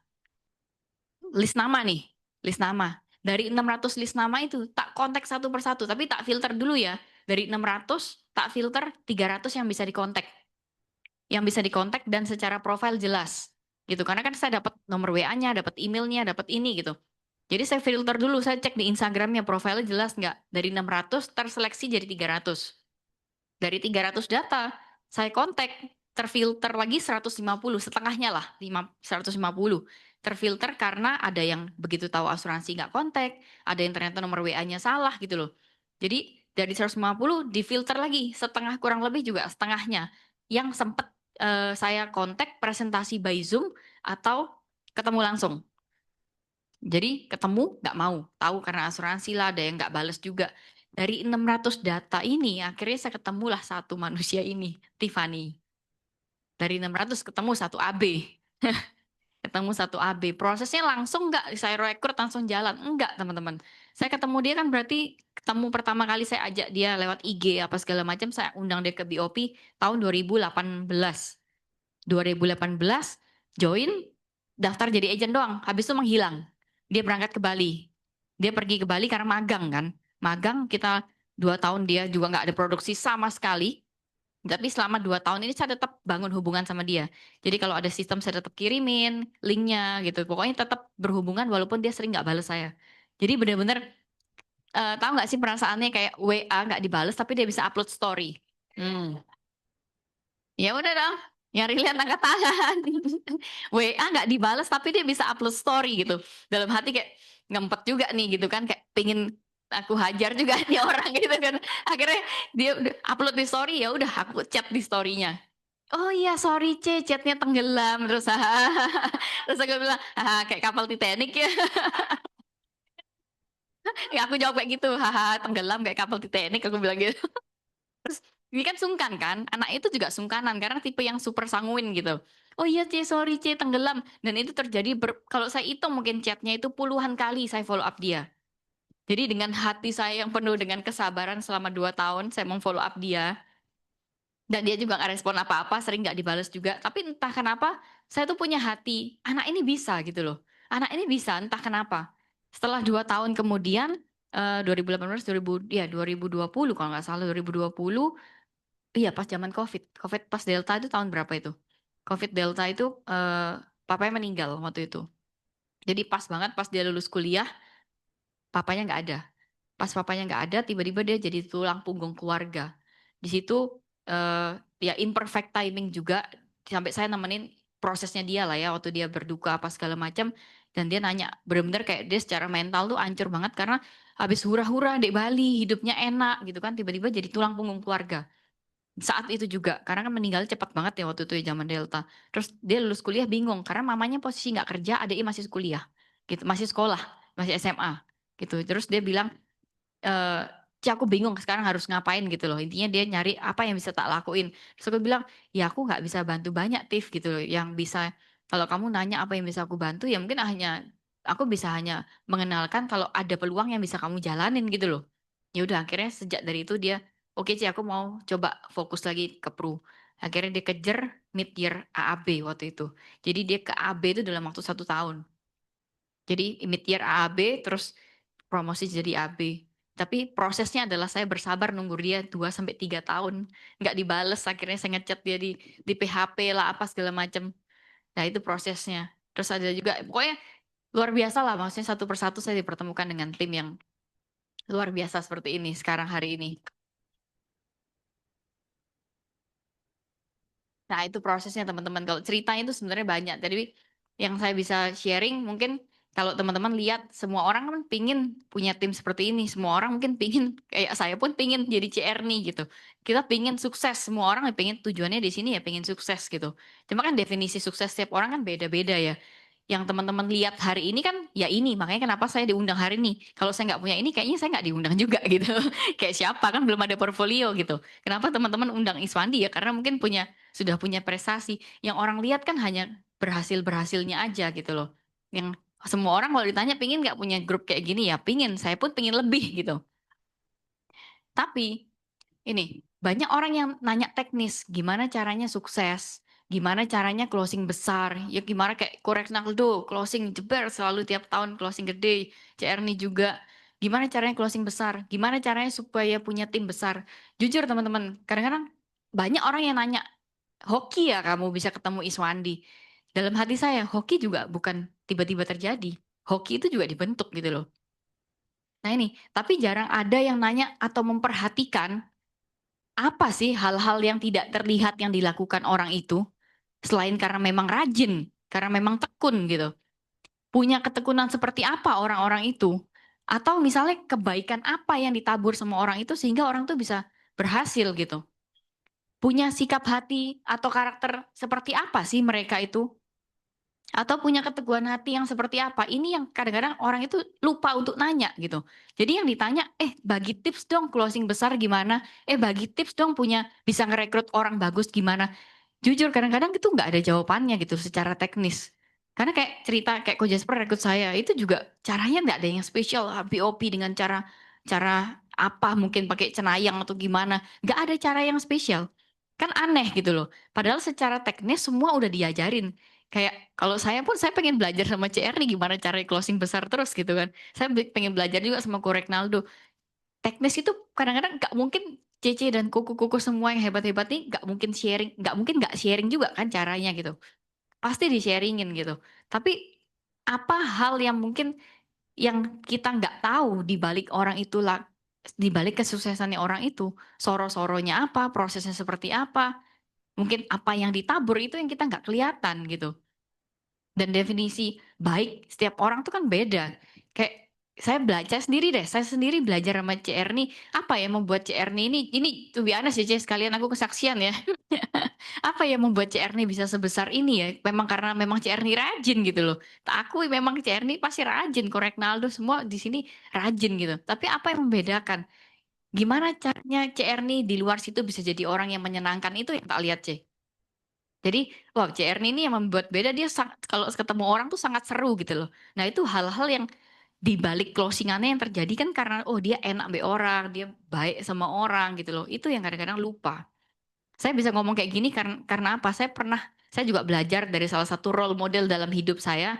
Ada teman saya yang saya nilai cukup sukses, cewek, tahun 9, lebih dari saya 2 tahun lah. Sukses dulu saya tanya di tahun 2018, 2019 saya tanya gini, C, apa sih yang kira-kira menurut Cici apa tips suksesnya Cici gitu loh. Karena saya tahu prosesnya dari awal gitu. Terus dia cerita, gini loh Chris, aku nih yuk kadang-kadang bingung jawabnya ya apa. Kamu tahu ya tak ceritai. Jadi ceritanya dia tuh bisnisnya bakery dan besar juga. Sekarang marketnya bukan retail tapi marketnya dia tuh kayak pejabat, polisi, pemerintahan, pokoknya militer, angkatan laut gitu loh. Jadi memang secara quantity itu memang dan premium cake gitu, premium cake yang harganya jutaan, 1 juta ke atas. Gitu. Jadi mungkin kalau di kita retail kita nggak banyak yang tahu gitu, tapi marketnya dia sebesar itu gitu. Terus apa aja yang buat Cici sukses? Kamu tak ceritain yuk, awal mulaku itu. Ini orang mungkin nggak tahu ceritaku. Jadi dia lulusan UC, pertama kali dia baking itu modal dari siapa? Dari mantannya dia yang bermodal 2 oven kecil gitu. Ini modal gitu dimodali mbak mantanku katanya gitu. Dimodali sama mantanku oven 2 kecil dan itu dia baking di unitnya di apartemen gitu. Dengan kecil, ngep dan dia harus oven di sana. Kan itu panas banget kan. Terus ya itu awal mulanya dia berproses gitu sampai sekarang jadi sebesar itu. Terus apalagi C, masa cuma itu tok ya memang kita nggak tahu prosesnya orang ya. Dulu dia pernah soro loh, hanya bermodal dari 2 oven kecil sampai sekarang bisa punya oven besar dan jadi baking yang premium gitu. Terus dia bilang gini, apalagi ya? Tapi ya aku nggak tahu ya. Mungkin kayak gini. Aku tuh suka kalau misalnya aku di jalan, aku tuh suka mampir ke McD beli yang Happy Meal gitu loh. Beli Happy Meal yang porsi kids, terus dia bagi-bagi di jalan. Ya mungkin dari sana ya berkatku datang katanya gitu. Jadi dari situ saya belajar, iya ya kayak ada hal-hal di balik kesuksesannya orang itu yang dia tidak ceritakan dan kita nggak tahu. Dan itu kadang-kadang kita lupa untuk nanya. Gitu. Karena kalau jawab teknis itu sudah terlalu semua teknis sudah diajarin kok gitu loh. Tapi apa yang bisa membedakan cara yang sama diajarin yang dipraktekannya sama, tapi hasilnya bisa beda. Karena yang mempraktekkan itu yang berbeda. Value yang dia pegang itu yang berbeda gitu loh. Jadi itu yang saya bisa sharingin teman-teman. Jadi agak bingung kalau misalnya ditanya kayak gimana cara kamu dapetin Iswandi ya itu nggak ada yang ceritanya yang spesial gitu. Tapi saya nggak tahu apa yang sudah saya tabur sebelumnya. Berapa banyak agent yang pernah nolak saya ya itu. Ya hanya modal konsisten aja. Karena kita nggak tahu nanti Tuhan mempertemukan itu seperti apa gitu. Dan soal kapasitas tadi, siap nggak kalau kita terima terima apa tim yang berbagai macam. Kalau misalnya punya tim besar, curhatan tim itu ya juga banyak loh gitu loh. Siap nggak kita untuk menerima tampungan curhatan-curhatan mereka gitu secara kapasitas. Jadi kalau bisa dibilang seorang Grace ini yang jarang muncul mungkin yang muncul Iswandi terus gitu kan. Tapi kalau misalnya ditanya seorang Grace kok bisa punya tim seperti hari ini. Kalau saya bisa definisikan seorang Grace pengen ngomong nih. Ini yang saya rasain sebenarnya teman-teman. Kebetulan ketemu sekalian saya minum. Mentally, she's tired, but she keeps going because she has people depending on her, because she doesn't have the luxury of breaking down, because she's been through worse and made it out before. She's the kind of woman who will cry in the shower, wipe her face, and walk out like nothing happened. She fights battles no one sees, carries burdens no one knows about, and still manages to show up for the people she loves. She's exhausted, but she refuses to quit. She's been let down, but she still gives. She's been hurt, but she still loves. Some days, she runs on pure willpower. But even on those days, she still finds a way to smile, to push forward, to keep believing that better days are ahead. Because deep down, she knows she was made for more than just surviving. She was made to rise. If this hits home, comment, "She is me," or share this with the person on your mind. And don't Jadi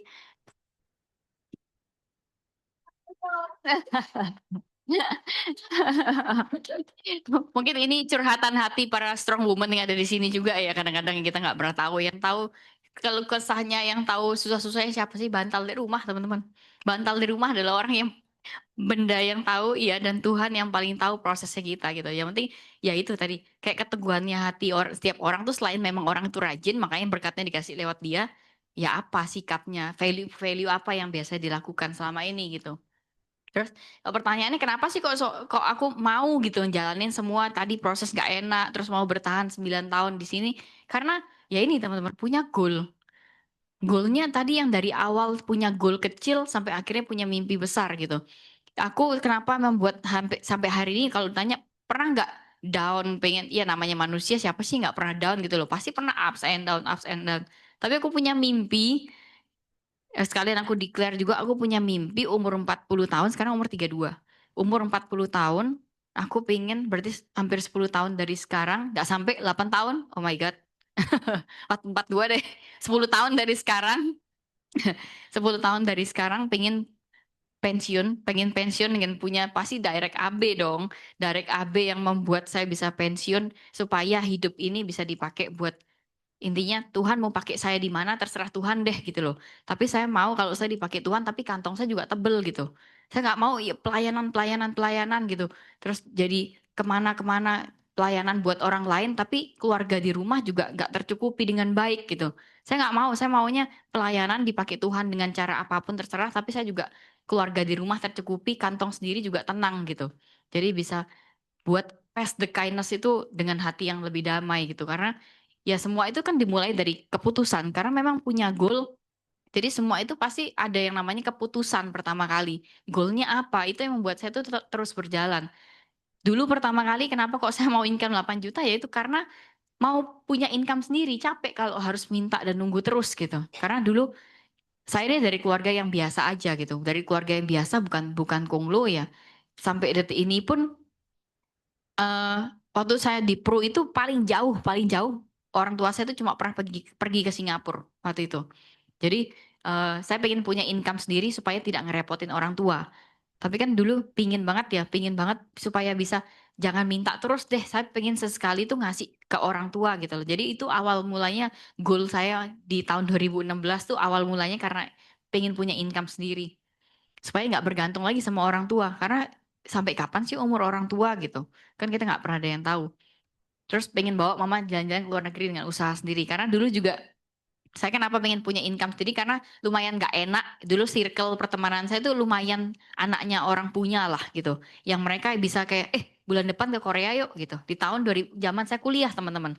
Zaman saya kuliah, bulan depan Korea yuk. Dalam hatiku, enak ngomong. Enak kamu tinggal minta duit bapak ibumu gitu loh. Aku mau minta, ya nggak mungkin lah. Orang tua aku sendiri nggak pernah ke sana gitu kan.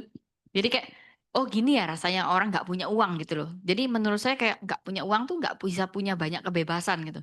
Enak rasanya kalau punya uang, bisa mendesain tanpa harus minta approval orang lain gitu. Tapi waktu itu karena lingkungan saya seperti itu, tapi saya bersyukur loh punya lingkungan seperti itu. Justru itu yang memotivasi saya. Saya ingin punya uang supaya saya lebih punya banyak kebebasan. Karena saking pertemanan saya kayak gitu, akhirnya bener-bener namanya anak muda ya waktu kuliah, pengen banget pergi gitu. Akhirnya pulang ke rumah, ngelihat nih kondisi toko lagi rame apa enggak ya. Kalau misalnya lagi rame kan omsetnya lumayan gitu. Tapi kalau lagi sepi ya sungkan juga. Apalagi pas mama curhat-curhat toko sepi, bla bla kan jadi anak nih yang sungkan gitu. Tapi karena saking pengennya, oke lumayan lah kayaknya toko lagi lumayan nih, pulang, mah gitu. Kayak mah apa gitu. Kayak dalam hati tegang tapi pengen. Nah itu ketika orang itu punya goal, pikirannya dan actionnya itu lebih kuat daripada hambatannya teman-teman.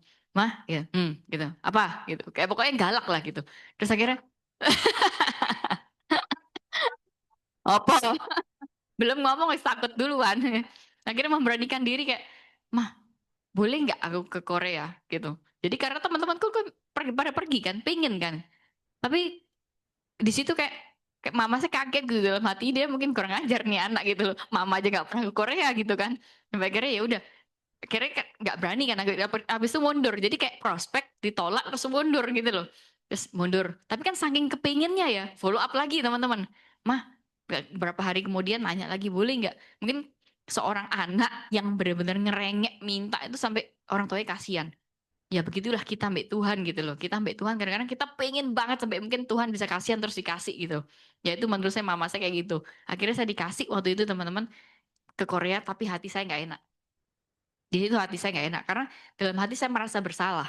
Karena orang tua saya aja nggak pernah ke Korea, kok aku kurang ajar banget dia ke Korea gitu. Tapi waktu di tahun itu aku berangkat ke Korea.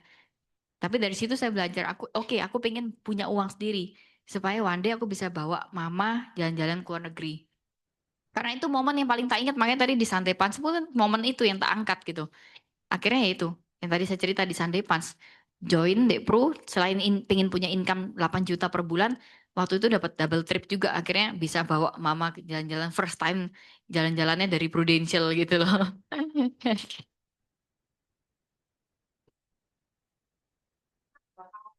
Hmm? 3 ongoing 4. Semoga 5 lah ya tahun ini ya. Mau jadi dampak buat orang lain, nggak cuma kenyangin perut sendiri. Jadi ya kalau kita kerja hanya untuk kenyangin perut sendiri tuh lebih dari cukup lah, pasti gampang untuk bisa ngenyangin perut sendiri itu, apalagi dari pro gitu. Tapi kerjaan apa yang bisa kita sudah sukses tapi bisa buat hidup orang lain juga berubah? Menurut saya Prudential ini kendaraan yang tepat gitu. Karena itu yang saya rasain, mungkin turun temurun ya. Ini kenapa saya tulis Pass the Kindness? Tadi juga judul saya itu Pass the Kindness sebenarnya topiknya hari ini. Karena ini value yang ditanamkan sama leader saya, Coach Jasper. Selalu Coach Jasper tuh ngomong ulang-ulang pass the kindness, pass the kindness, pass the kindness gitu. Karena ya Coach Jasper sudah mungkin menikmati hidup yang seperti sekarang, dia pass ke anak-anaknya, ke saya, ke Willy, ada satu lagi directnya Coach Jasper namanya Cenovi, ya pass the kindness gitu. Sekarang tugas saya untuk pass the kindness juga gitu. Saya sudah bisa merasakan hidup yang cukup enak, belum seenak JR nih. Amin, Sun. Ya, pass the kindness supaya anak-anak yang lain juga bisa merasakan hal yang sama. Sebenarnya itu definisi dari ngerekrut gitu loh. Hanya pass the kindness. Kita ngerekrut tuh pass the kindness. Kenapa kok nggak share the kindness gitu? Kalau share the kindness itu kan hanya sekedar membagikan secara direct. Tapi kalau pass the kindness itu meneruskan. Jadi tidak akan pernah putus gitu. Kita meneruskan ke tim si AAB misalnya, AAB meneruskan lagi ke agentnya, dan itu pass the kindness karena bisnis ini bisa bisa jadi kendaraan buat jadi berkat buat orang karena hasilnya tuh unlimited ya, tinggal tiap orang tuh rajin-rajinan aja apa enggak gitu. Tiap orang nargetin pingin dapat berapa sih dari sini gitu. Ya pass the kindness. Nah jadi yang membuat saya bertahan selama ini ya ini teman-teman, karena ya punya goal.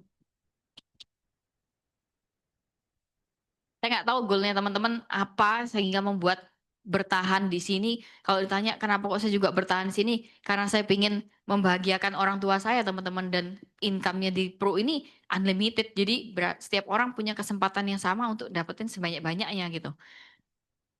Yang membuat saya bertahan lagi ya orang-orang ini teman-teman, komunitas CTH. Jadi makanya pentingnya untuk tetap datang ke kantor tuh kayak menurut saya tuh recharge. Waktu down dengerin kayak tadi sharing ini siapa closing. Ya itu recharge menurut saya. Jadi kan namanya manusia ini kan kayak baterai juga ya. Lama-lama juga bisa habis gitu loh baterainya. Untuk datang ke sini ya itu tujuannya buat recharge. Saya yang recharge juga ke komunitas CTH ini. Yang membuat saya bertahan lagi ya karena punya tim tadi gitu loh. Yang membuat saya rajin datang ke sistem terus mau terus lanjutin hidup lah di Prudential karena punya tim, nggak mau pass the kindness ini berhenti gitu, maunya terus berlanjut. Jadi yang bisa saya pelajarin selama 9 tahun ini di Prudential ya, know your strength, karena saya tipe introvert yang menurut saya juga dulu kok rasanya susah ya di asuransi ini. Saya bukan tipe yang kayak menggebu-gebu gitu loh, yang tipe kayak dominan. Tapi puji Tuhan ya, saya dikasih tim seperti ini, dari situ saya juga belajar. Ternyata orang yang introvert pun, orang yang tidak jago ngomong pun dikasih kok sama Tuhan berkat yang besar gitu loh. Jadi bukan masalah orang itu, bukan karena hebatnya kita, tapi ya memang tiap orang punya kapasitas nggak untuk terima berkat itu gitu. Jadi know your strength, meskipun introvert, ternyata introvert itu punya banyak kelebihan. Orang introvert itu lebih banyak mendengar daripada berbicara. Karena namanya manusia itu kan lebih banyak lebih pengen didengar daripada sebenarnya kita ngobrol. Terus yang kedua yang saya pelajarin ya be brief. Jadi salah satu video yang pengen saya tunjukin ini lucu banget, karena mungkin ada yang tahu video ini, anak kecil aja bisa ngomong seperti ini. Masa generasi kita kalah sih sama anak ini? Berani baru mulai. Tapi kenyataannya Berani itu nggak datang sendiri, bos. Dia datang pas kamu lagi jalan. Jangan buang waktu muda kamu karena cuma takut gagal. Karena gagal itu bagian dari jalan, bukan akhir dari cerita. Kamu muda, kamu punya waktu. Dan lebih penting, kamu belum punya beban terlalu banyak. Jangan biarin ketakutan mengunci potensi kamu sendiri. Berani itu bukan berarti nggak takut loh. Tapi tetap jalan walaupun takut. Jangan sia-siakan waktu muda ya. Karena dia nggak akan balik lagi. Jangan takut, jangan berhenti walaupun takut. Jadi saya pun pernah nggak takut ya, pernah juga lah, pernah takut juga. Tapi ya saya berusaha one more, sekali lagi, yuk berani yuk gitu. Terus saya pelajari lagi be grateful and berdamai dengan keadaan.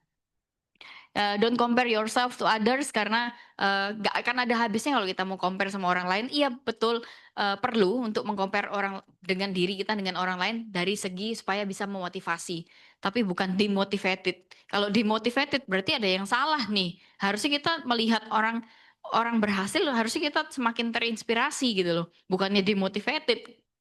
Bukan salahnya orang itu membuat kita demotivated. Jadi yang penting adalah kita lebih baik nggak dari kita yang kemarin gitu. Not about being the best. It's about being better than you were yesterday. Every day is an opportunity to grow, to improve, to push forward. Even the smallest progress matters because it means you're moving. Perfection isn't the goal. Growth is. You won't always see the results right away, but every effort you make is shaping you into something greater. So celebrate your wins, no matter how small. Stop comparing your journey to others.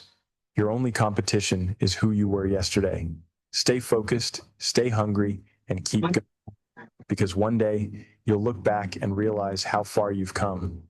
And when that day comes, you'll be proud that you never gave up on yourself.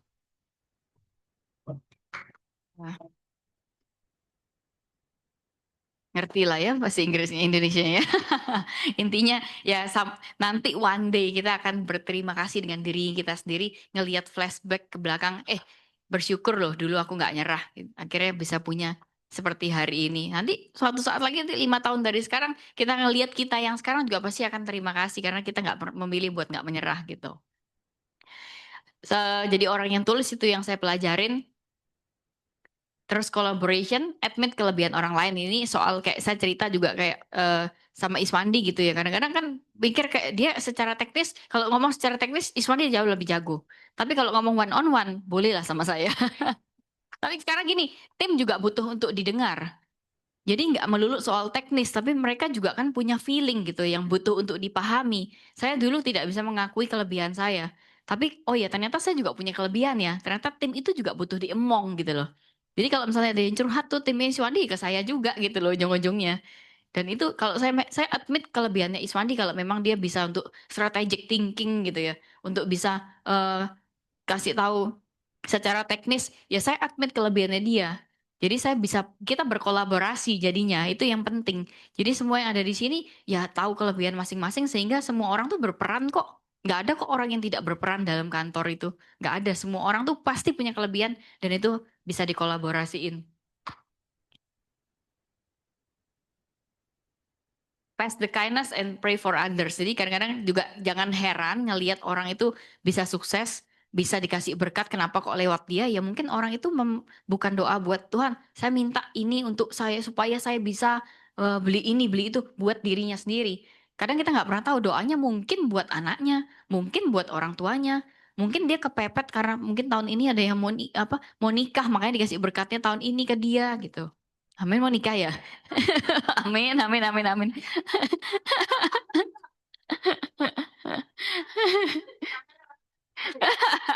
Kan dapat juga, J. Boleh lah doain berarti J nggak dapat.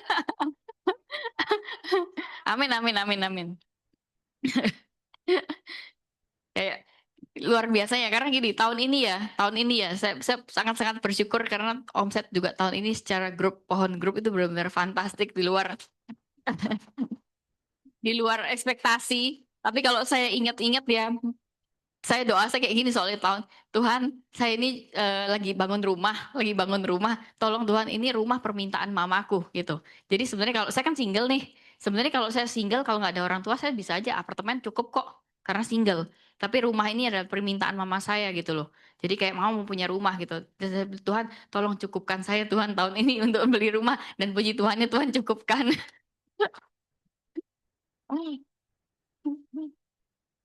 Di situ mungkin yang saya realize gitu loh. Oh ya doa ini bukan buat saya minta berkat nggak cuma buat saya tapi Tuhan tolong cukupkan karena ini untuk mama gitu loh dan puji Tuhannya yang Tuhan izinkan gitu.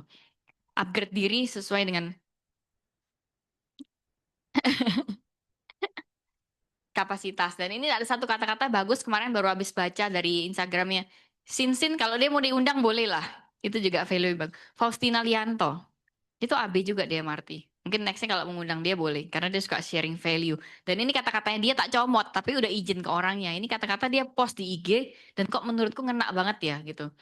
Dia tulis kayak gini. Position determines everything. Jadi ibaratnya kayak posisinya kita manusia itu kan menentukan. Sama kayak olahraga. Kita ngangkat ini. Kalau misalnya salah posisi kan jadinya back pain. Kebanyakan manusia tuh sebenarnya bukan gak mampu. Tapi salah posisi. Kenapa? Coba pikir gini deh.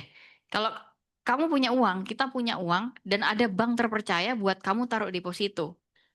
Kamu bakal pilih bunganya yang kecil atau yang kasih bunga tinggi. Tapi bunga tinggi dalam as in masuk akal ya, gitu loh. Bukan yang scam gitu loh. Of course yang tinggi dong. Otomatis kita pasti akan milih deposit bank yang bisa ngasih return besar. Nah, kalau Tuhan itu the real owner of all the resources yang kita punya, dan dia mau deposit berkat atau talentanya ke manusia, menurut kamu, menurut kita nih, Tuhan bakal taruh di bank yang kayak gimana? Pasti yang bisa ngasih good return kan? Good return as in bukan kayak, oh kalau misalnya aku kasih berkat buat orang ini dapat profit sekian. Bukan. Nanti ini berkat itu mau diteruskan ke siapa gitu. Makanya di perumpamaan tentang talenta, setiap orang dikasih according to their ability to manage. Jadi kita ini sebenarnya manusia hanya pengelola gitu loh. Jadi hanya pengelola yang dipercayakan Tuhan untuk dititipin berkat. Jadi semua yang kita punya ini bukan punya kita gitu. Jadi ini semua hanya titipan. Artinya manusia termasuk aku, kamu dikasih tanggung jawab buat mengelola. So at the end of the day, it's not about how much you receive. Bukan seberapa banyak yang kita terima. Tapi how well you manage what's been trusted to you. Jadi kayak seberapa kita nih bijak dalam mengelola berkat itu untuk orang lain. Bukan hanya buat kita sendiri. The real question is, can you be a fund manager that God can trust? Jadi jangan heran kadang-kadang ngelihat orang yang mungkin dengan kesombongan hati yang kita ngelihat, kok kayaknya orang itu nggak lebih hebat dari aku ya secara skill. Tapi kok berkatnya dikasih lewat dia. Jangan heran karena mungkin ada hal-hal yang dia tabur sebelumnya. Kedua, ya ada mungkin Tuhan memang mau pakai dia buat memang Tuhan percayakan berkat itu ke dia gitu loh. Supaya pasti Tuhan percaya bahwa orang itu pasti akan meneruskan berkat itu ke orang gitu. Karena dulu pun saya melihat itu dengan kesombongan saya. Kadang-kadang saya mikir nih, kok ada ya orang yang lebih hebat dari aku tapi kok dia bisa lebih berhasil, lebih biasa dari aku tapi kok lebih berhasil gitu loh. Ya ternyata di tahun itu ya orang itu memang butuh buat orang tuanya. Dan itu sering kali terjadi kok teman-teman. Jadi jangan heran makanya jangan heran ngelihat kenapa kok ada orang yang biasa tapi dikasih berkat lebih ya. Mungkin dia memang siap aja nggak terima kapasitasnya. Jadi tugasnya kita eh, selain ya memang perlu rajin, perlu tekun, perlu belajar namanya teknis. Kalau teknis tak rasa di sini juga udah jago-jago semua dan pasti diajarin semua. Tapi ya itu cuma just more reminder aja bahwa ada hal-hal non teknis yang mungkin perlu kita tingkatkan lagi gitu. Jadi terakhir yang bisa tak bilang ya just pass the kindness. So thank you.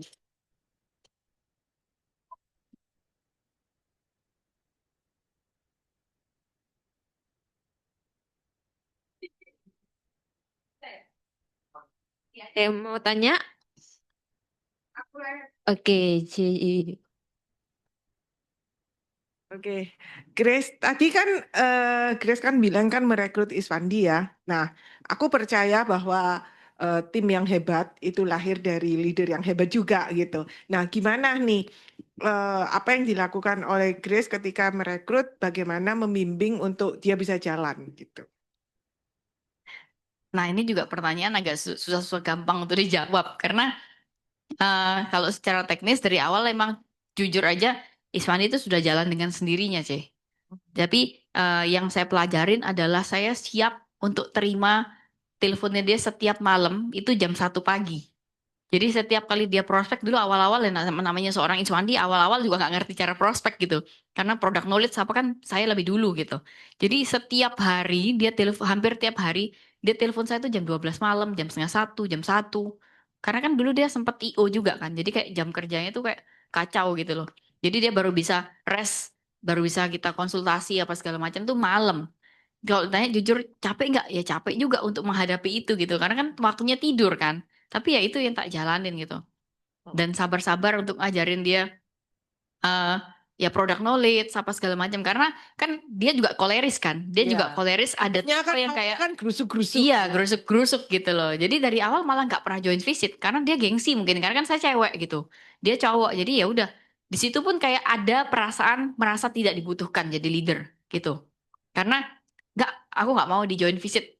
Saya pikir oh saya nggak dibutuhin nih. Ternyata yang dia sudah berapa tahun baru ngomong kan. Jadi mungkin kayaknya sih karena dia gengsi gitu loh. Dia karena dia tipenya koleris dia mau dia yang dilihat gitu. Jadi jangan orang lain ya, jangan orang lain kalau ada saya kan mungkin orang lain akan nganggap saya gitu. Tapi dia maunya jalan sendiri ya sudah. Di situ juga saya belajar untuk kayak bisa menerima bahwa ya udah memang tim koleris itu memang seperti ini cara handle-nya gitu loh. Memang dikasih panggung, perlu dikasih namanya panggung. Nah itu loh. Jadi struggle-nya adalah tim yang koleris seperti itu memang harus saya sering memberikan panggung. Kadang-kadang saya juga ada di kolerisnya juga kadang-kadang tuh pingin ngomong. Tapi ini juga saya belajar dari Coach Jasper sih. Kayak dari dulu Coach Jasper selalu kadang-kadang tuh dia bersedia untuk di balik layar biarkan anak-anaknya yang tampil. Nah itu yang tak salurkan gitu loh jadinya. Jadi kasih dia panggung sesering mungkin itu membuat dia semakin kayak pengen menunjukkan jadinya gitu. Akhirnya saya sebenarnya karena ada kolerisnya sebenarnya dalam hati tuh pengen ngomong juga gitu loh, pengen nampang juga. Tapi ngerem-ngerem mulut gitu loh, ngerem-ngerem mulut kayak biar dia aja lah yang ngomong di depan gitu loh.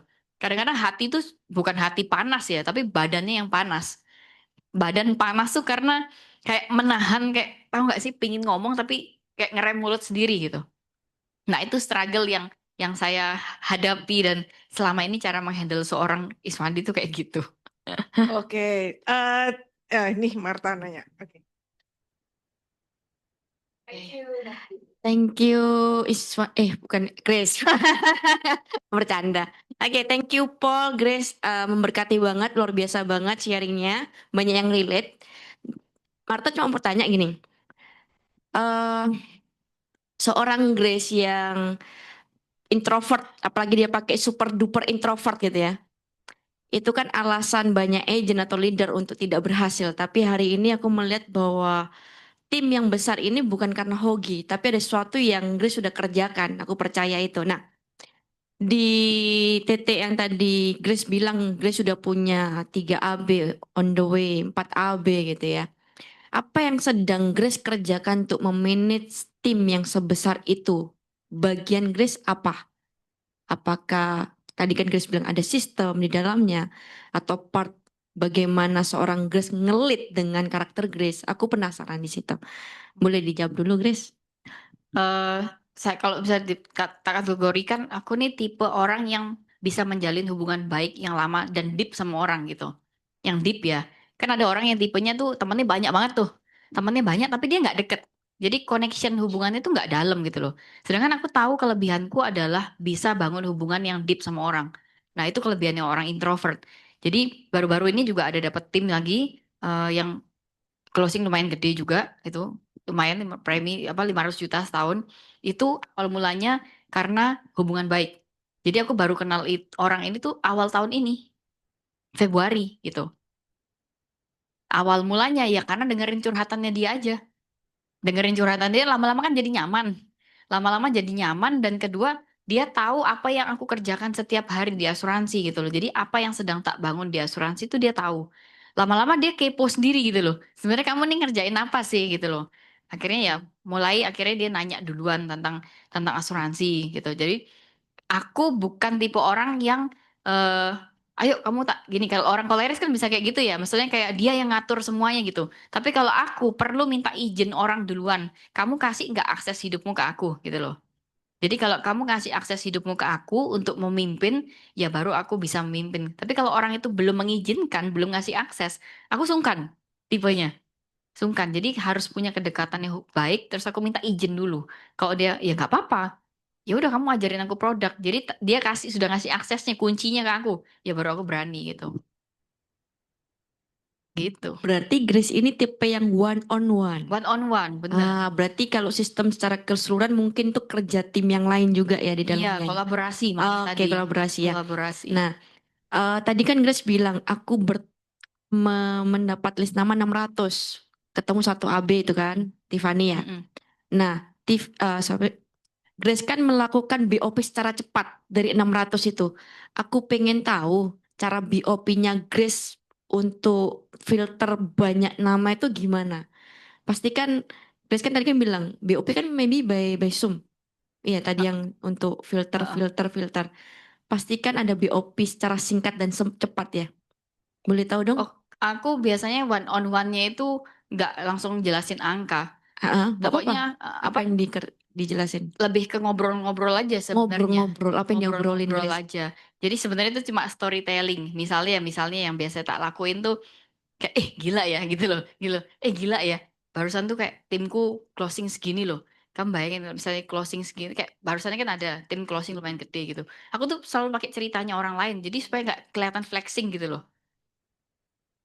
Terus bayangin nggak misalnya kamu closing segini, siapa sih teman-temanmu kayak kira-kira yang bisa kamu referensiin gitu. Kalau misalnya kamu bisa closing segini lumayan loh komisimu berapa gitu loh, tergantung produk kan. Tergantung produk. Kalau enggak kadang-kadang aku pura-pura telepon. Pura-pura telepon misalnya siapa yang aku suruh telepon atau aku telepon timku gitu loh. Terus pura-pura ngomongin soal misalnya PCA atau PAS yang barusan ini tak coba ya. Ya itu. Terus aku habis tutup telepon, padahal itu sebenarnya kan telepon pura-pura kan gitu loh. Tapi dari Ini seneng kayak gini nih, berarti ajarannya Grace. apa yang belajar dari dia? Ya itu akhirnya dia kepo kan, kepo untuk nanya gitu. Paling enggak tuh dia tahu aja lah komisinya berapa gitu loh. Karena orang itu kan tertarik untuk di awal karena ngelihat komisinya dulu kan. Paling kamu closing 1M misalnya gitu, closing 1M setahun loh. Setahun loh, aku nggak ngomong sebulan. Orang bisnis omset setahun itu 1M biasa banget gitu loh.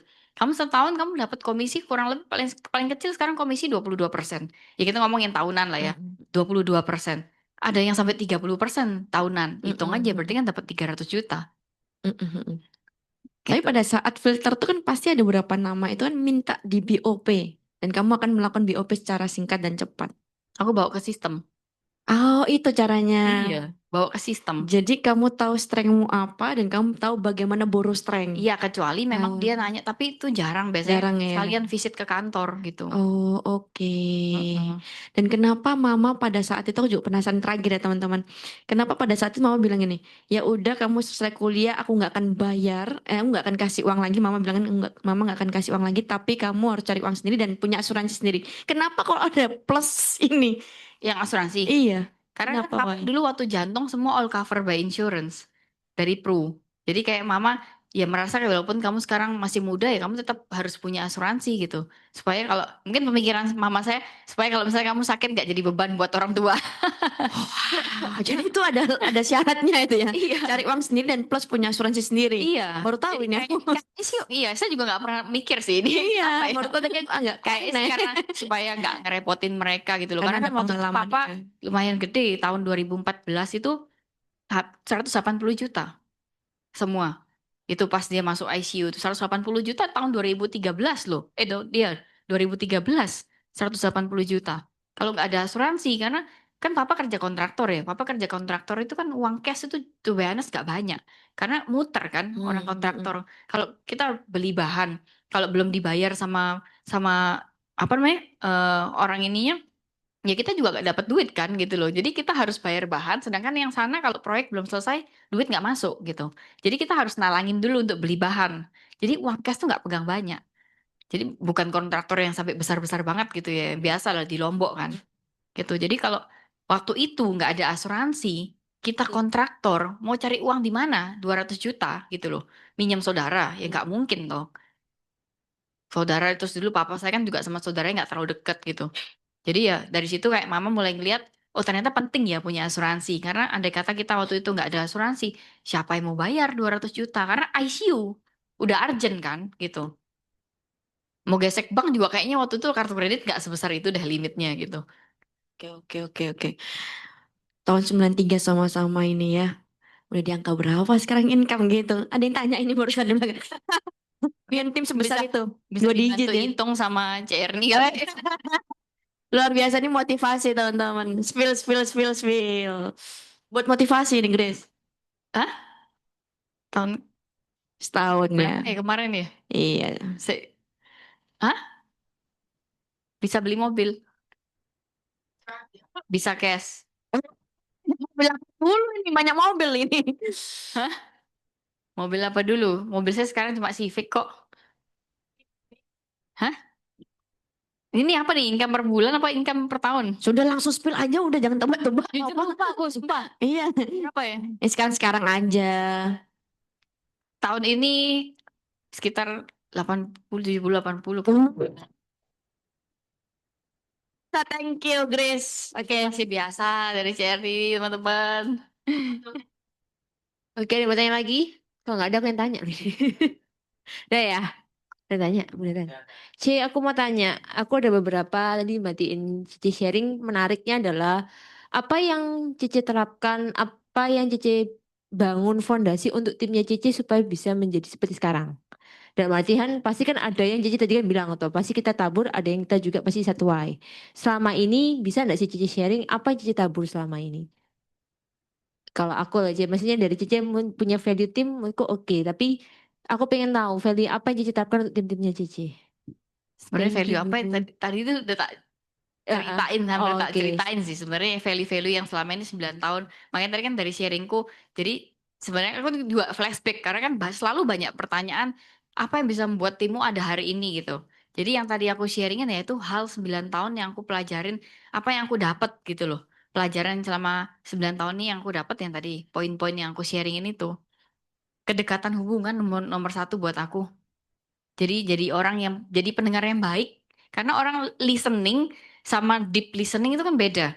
Kalau orang listening itu hanya masuk kiri, keluar kanan, masuk ini, keluar kanan. Tapi kalau deep listening, ya benar-benar kita tuh ngerti sebenarnya orang ini maunya apa gitu.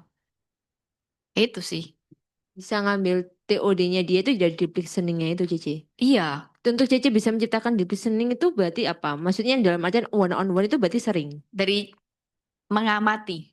Sebenarnya nggak Mengamati. harus kayak aku one on one terus, tapi sebenarnya ngelihat mengamati pertumbuhan setiap dari tim itu butuhnya apa sih. Kadang-kadang ya aku tipe yang di grup deh misalnya gitu, di grup ya WA. Di grup WA kan ada tuh para leader misalnya kan grup ada satu yang nggak pernah nyaut misalnya atau jarang nyaut. Ya kita concern nggak memperhatikan orang itu kayak kenapa ya orang ini nggak pernah nyaut ya. Nggak tahu aku punya dikasih talenta tuh kayak di situ gitu. Jadi aku bisa care, ya ini mungkin kata-katanya adalah care as in personal gitu. Jadi aku bisa mengamati, oh ini jarang muncul nih, ini jarang jarang speak up di grup nih, pasti ada something. Mungkin dia lagi merasa berkecil hati gitu, merasa dia tuh lagi nggak layak buat ngomong di grup. Tak chat personal, nggak di grup. Tak chat personal ya udah yuk kita ketemu yuk ngobrol-ngobrol bla bla bla itu. Jadi ya mungkin itu yang membuat kayak mereka jadi lumayan bertahan gitu. Ya termasuk ya timnya Iswandi pun banyak aku yang masih ngemong juga sih gitu. Kayak ada beberapa kan ada nggak semuanya logik kan gitu loh. Ada beberapa yang orangnya feeling. Nah itu curhatnya selalu semua nampungnya semua di aku. Karena kalau curhat ke orang koleris, masa gitu aja baper? Kerja lagi. kerja lagi, nggak ada baper-baper. Oke, oke, Gitu. oke. Thank you aja ya. Tapi harus bisa menunjukkan bukan hanya dengerin curhatan doang, Iya. tapi ya memang ditunjukkan dari aktivitas kita juga gitu loh. Karena leading itu kan ya ada yang orang itu lead by example. Memang dari dulu selalu dibilang lead by example, lead by example, lead by example. Selalu kita teriang-iang dengan kata-kata itu. Tapi somehow example ini bukan hanya dari segi omset doang. Ya omset ya penting, namanya kita kerja kan selalu berhubungan Betul. dengan profit gitu. Ya tapi example juga dari segi karakter, dari segi value, dari segi keseharian kita kayak gimana ya itu juga example gitu.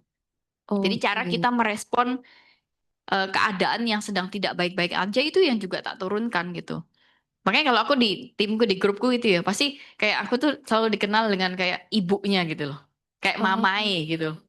Mother nggak banyak ngomong, tapi kalau kamu curhat ya kena kabeh lah gitu loh.